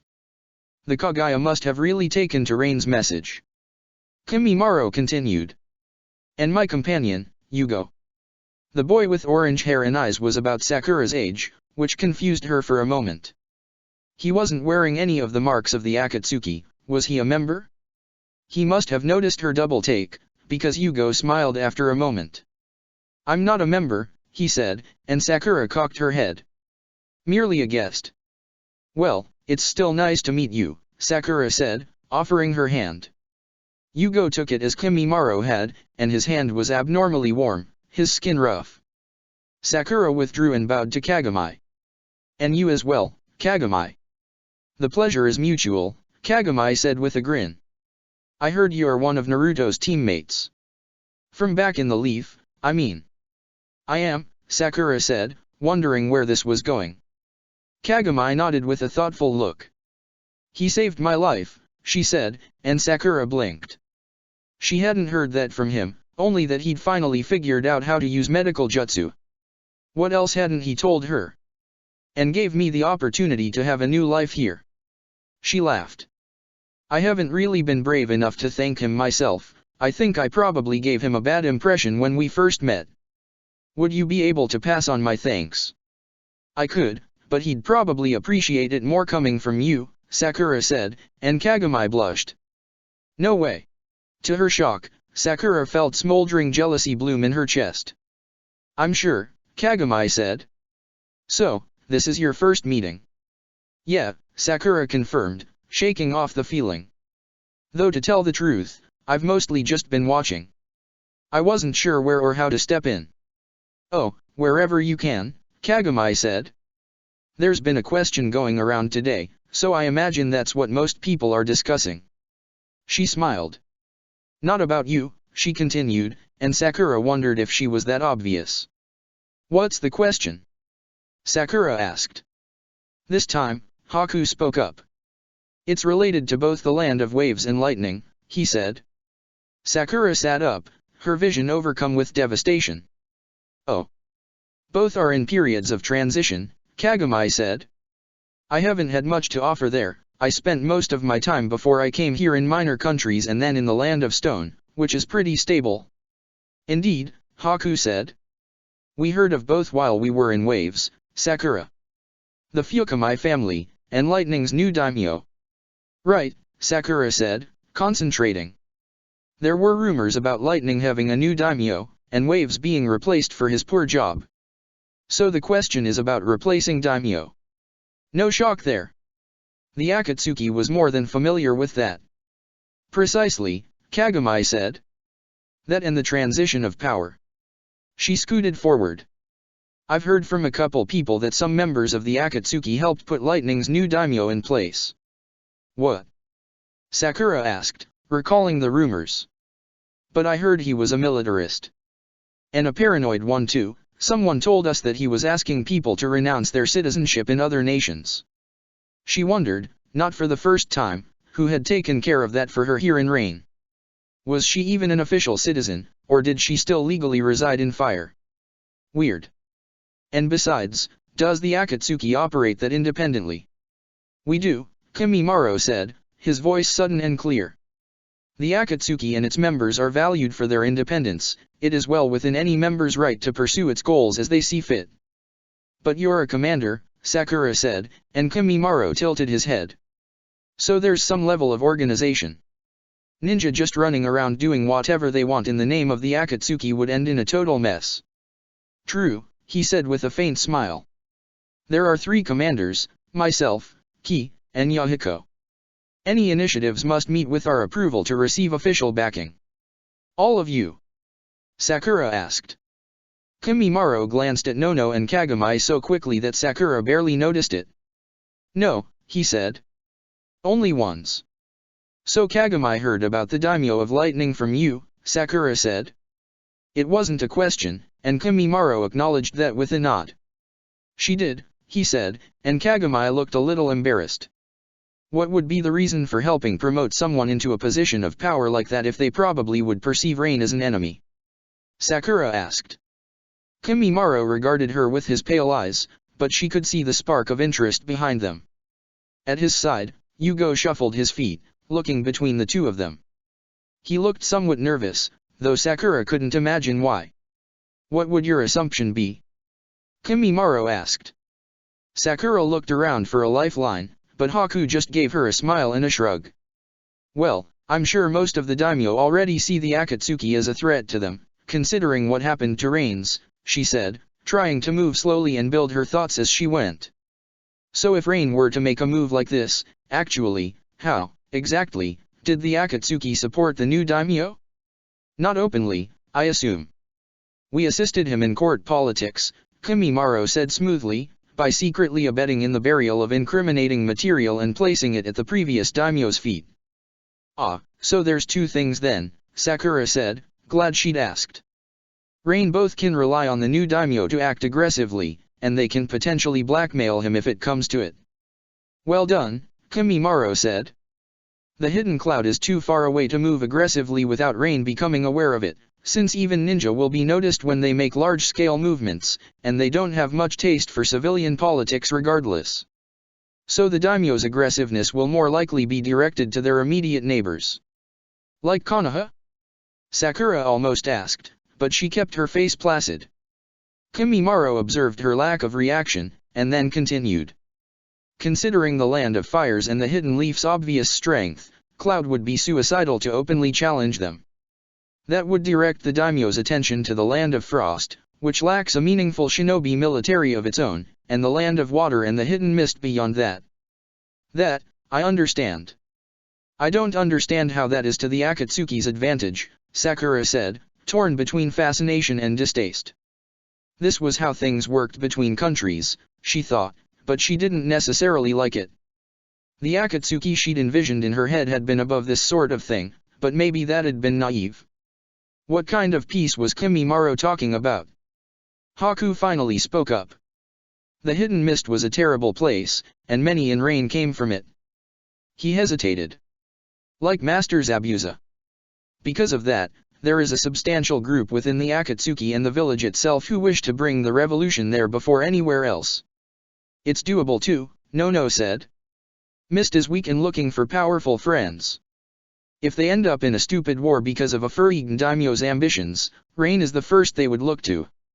Not the leaf? Sakura asked, and Nono shook her head. Because they're perceived to be traditional, or? The hidden leaf has done terrible things to Mist, Nono said. Her eyes became somewhat distant. I was there for some of them. Those sorts of grudges won't vanish in just a generation. Sakura narrowed her eyes and looked up at Kimimaro, and she noticed Yugo focus on her in response. He was obviously extremely protective of the Kaguya. She let her disappointment out, just a little. Increasing the chance of war in the name of peace seems backwards, she said, and Kimimaro nodded. Shinobi make war as naturally as they breathe, he said. Many here believe that war cannot be avoided, Sakura Harano, but that does not mean that war and those who wage it can't be directed. Sakura wanted to disagree, to tell the man that he was an idiot, but two things held her back. The first was that she didn't want to offend one of the Akatsuki's commanders at her very first meeting. The second was that the concept made a disturbing sort of sense to her, like fighting a wildfire by destroying part of the forest to deny it more fuel. She didn't know enough about the situation in the Land of Lightning to say with confidence that the new daimyo was more likely to start a regional conflict than a global one, but the leaders of the Akatsuki hopefully did. If they had acted the way they had with that information, couldn't she give them some benefit of doubt? I guess I'm more interested in preventing war outright, she settled for. Kimimaro chuckled. If you find a way, let us all know, he said, and Kagami stood up as he turned to leave. Yugo gave Sakura a smile and then turned away as well. That's a question everyone's trying to find the answer to. Sakura sighed when they were all gone and it was just her, Haku, and Nono again. I hope I didn't make a fool of myself, she said, and Nono laughed. For your first time, you're doing fantastic. It's unfair for all these senior members to approach you, but not uncommon.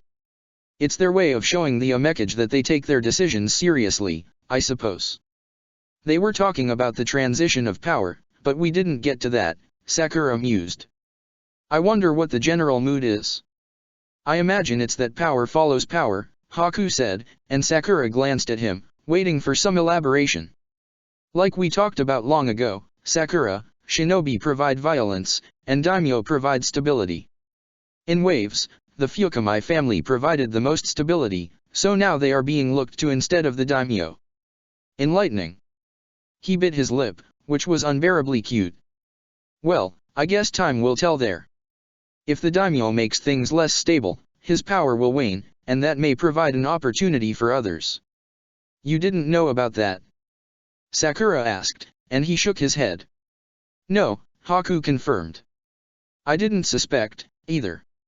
Like I said, there are pragmatists, and there are idealists. Sometimes the left hand does not know what the right is doing. I'm sure only the Omekage have a full picture of the Akatsuki's activities. Sakura frowned. Like the leaf, she thought. Like root. She didn't like that one bit. You say the Omekage, she said instead, but only Yahiko is a commander. That's true, Haku said, Nono nodding along. Nagato and Konan occupy different roles. While Yahiko is the first vanguard, Konan is the chief of staff, and Nagato is the minister of the interior. Are those their actual titles?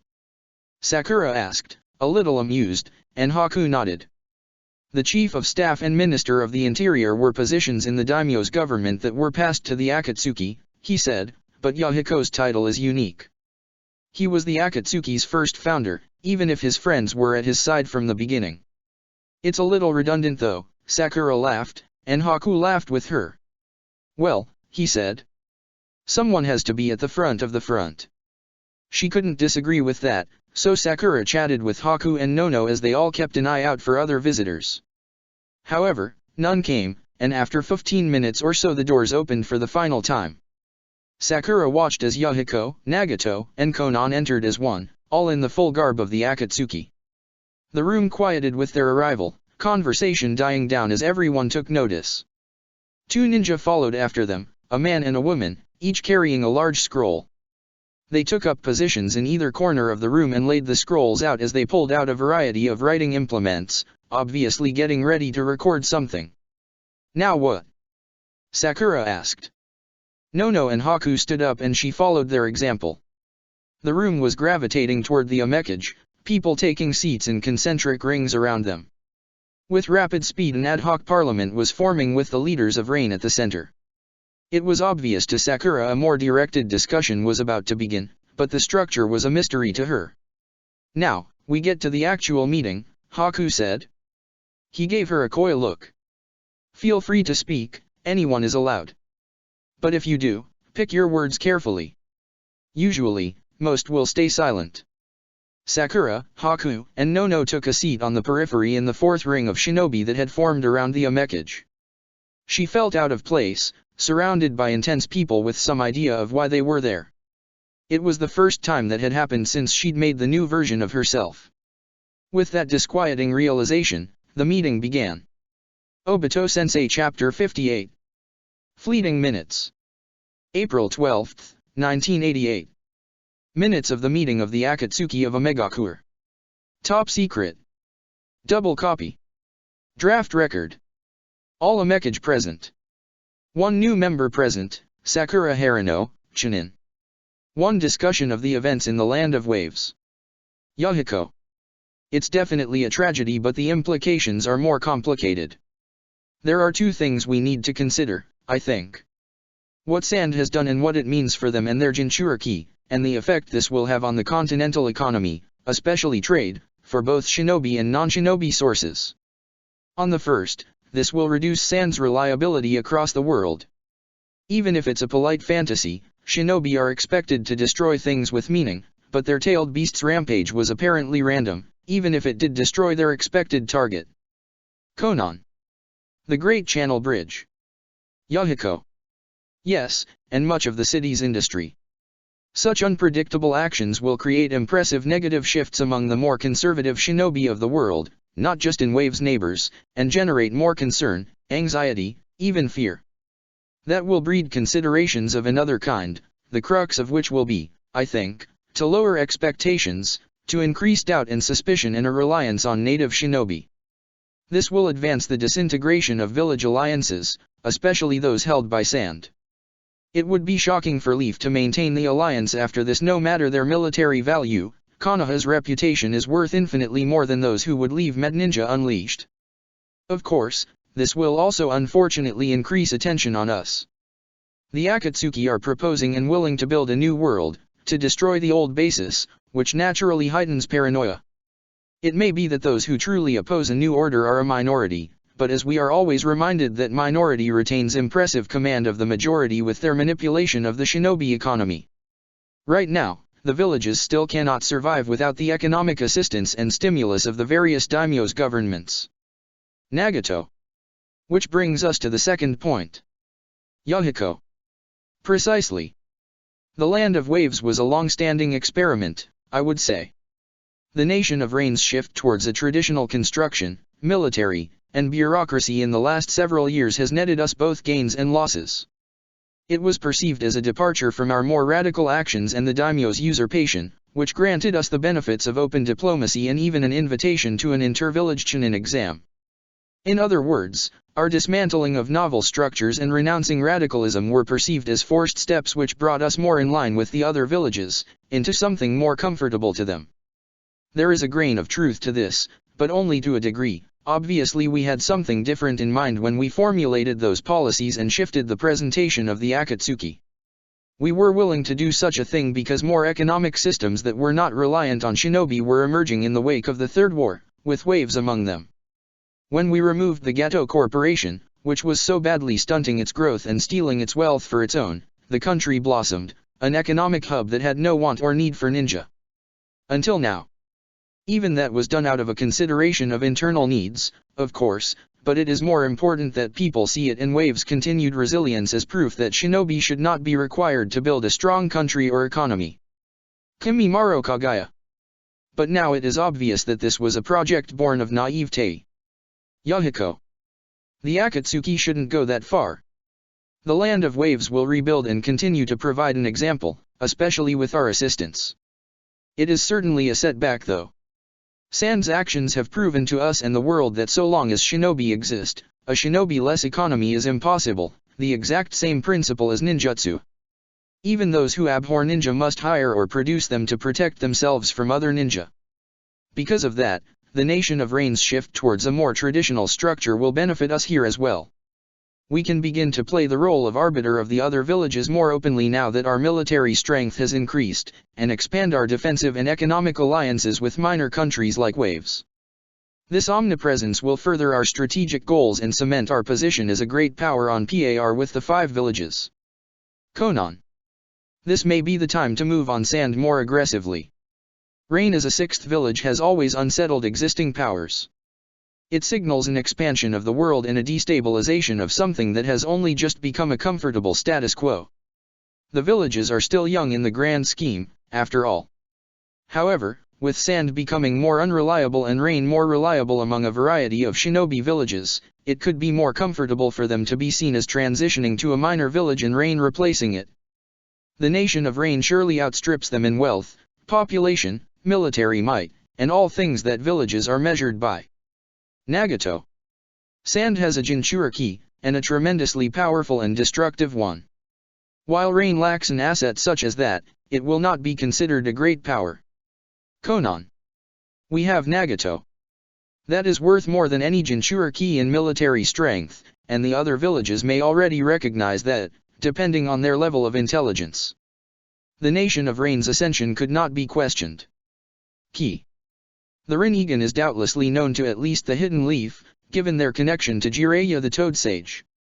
Their opinion would also be the most important as the Hidden Sand's former ally. If Konohagakure perceives us as a legitimate replacement, the other villages will have no choice but to follow their lead. Yahiko. In sum, knocking out Sand could and should be accomplished without military force. Let's return to that matter for further consideration when we are finished with this meeting. 2. Discussion of the question of Jinchuriki. Konan. Speaking of the Jinchuriki, another has vanished. Yahiko. The Nibi. It represents an unnerving shift, considering the weakening of traditional methods of deterrent by the villages. Without Jinchuriki, open war becomes more likely. We do not have confirmation that Itachi Uchiha was responsible for this incident as well. Key. There is no one else who has acted so boldly as to steal the Baijiryu of other nations. His actions in Waterfall may have been the beginning of a series of thefts. Konan. That is true, but that does not indicate guilt in of itself.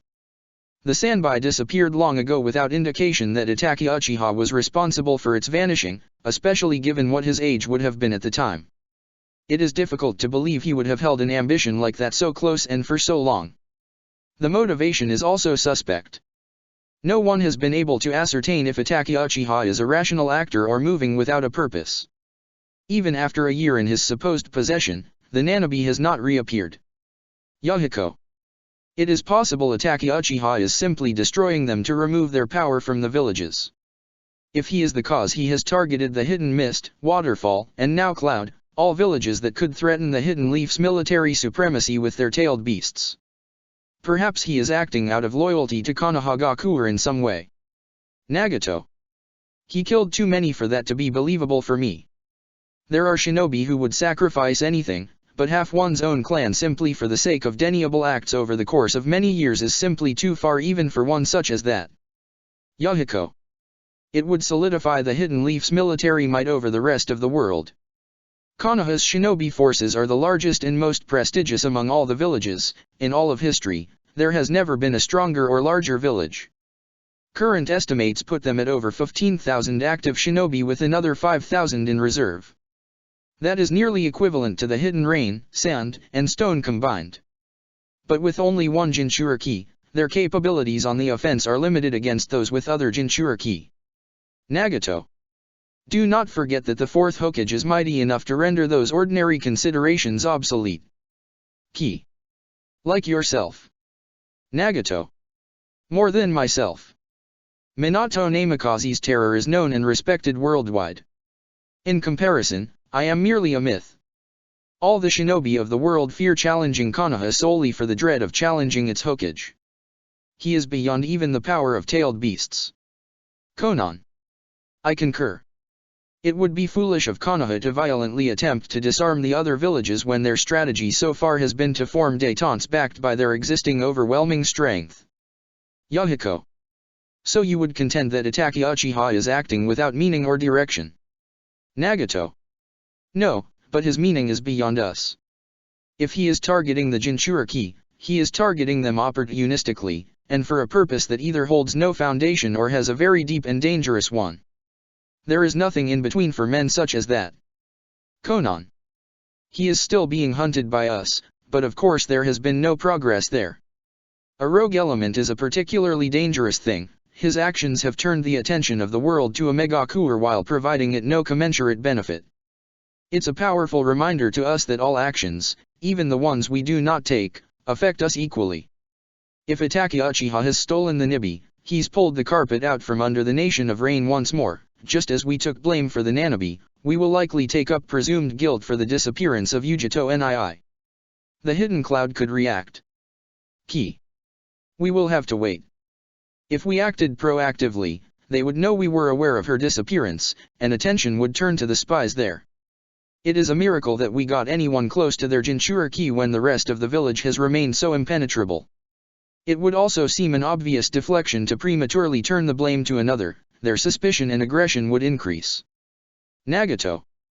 Waiting could be equally dangerous. But we have little choice. 3. Discussion of trade from waves, stone, waterfalls, rivers, and grass. 4. Discussion of updating the uniform of the Akatsuki. 5. Discussion of the spring budget. 6. Discussion of the daimyo's correspondence. Yahiko. Lastly, as usual we have some of the daimyo's correspondence to look over. Unfortunately, this may be the last material we receive from the court of the Land of Fire for some time, but we will likely be able to place another source in the near future. There is one letter in particular I would like to present for general discussion, addressed from the Court of Fire to the Court of Lightning. As usual, there are many things the daimyo are considering behind closed doors, so we cannot know if these things have been discussed with their shinobi yet. Or even if they will ever be discussed. They can certainly act at their own discretion through missions and other subsidies without ever making their intent explicit. Konan. It would seem obvious that the Land of Fire is attempting to shift the blame for waves away from their own village's ally. It's a pragmatic move. Yahiko. And naturally, the blame will fall on us. The daimyo seems to be proposing a mutual alliance against the Nation of Rain. But the Land of Lightning cannot make the first move, they are too far away. And more than that they regard Konoha as a military rival over us. At most, this may increase pressure on our foreign missions. Nagato. Unless they fully place the blame for their Jinchuriki's disappearance on us. That, combined with the tragedy in waves, could push them to drastic action. Konan. It could, but not a response that we would not be able to predict. Our sources within the hidden cloud have been quiet. They have continued their military projects and recruiting efforts, but there has been no sign of heightened deployments outside of the Land of Lightning, and our spy for their Chakra weapons project has determined it has stalled. Katasuk Tauno has had nothing of importance to report for months. Yahiko. It's true that could change, especially with the obvious anxiety of this letter. Perhaps it wouldn't be out of the question to look into placing leverage on the new daimyo already. He will have more access to the hidden cloud than us. Ki. It's interesting that their language is growing more fervent. Before, the Akatsuki has always been a policy concern, but now Saitama Sugawara speaks of the heavens and spiritual duties. They are growing more intimidated and more existential. Nagato. That could be for good and ill. Ki. Yes, it's more worrisome when they feel backed into a corner, and enough to reach out to a foreign warhawk. Yahiko. It may be time for a lot of work to be done on static military positions on the border with the Land of Fire. Not enough to be provocative, but there needs to be no illusion of weakness. We may be nearing the point of some of the daimyo being desperate enough to pounce at any sign of it. It would take only one rashly assigned mission for things to spiral out of control. Nagato. Which applies to us as well. We must consider our directives more carefully than ever. It would be a shame to bring down the thunder of Cloud. Konan. I think that is all our main discussion. If there are any individual initiatives, please bring them forward now. Sakura Harano. I have one as well. Kimimaro Kagaya. Right off, huh? What is it? Sakura Harano. Without being too presumptuous, I'd like to discuss it with the Omekage at a later date. Kimimaro Kagaya. Some stage fright, Sakura Harano? Sakura Harano. No, just information unique to my circumstance. Yahiko. We will allow it. Will later today be sufficient? Sakura Harano. That will be more than enough. I appreciate the privilege. Konan. Very well. Is there anyone else? Yahiko. Then let's finish our exchange. As always, thank you for coming and for working towards such a grand ideal, everyone. We will finalize some of our resolutions at a later date. For now, I hope no one was too bored. Now, grab a drink. Towards peace. Members of the Akatsuki. Towards peace. Minute's end. Check the description for the links to the author.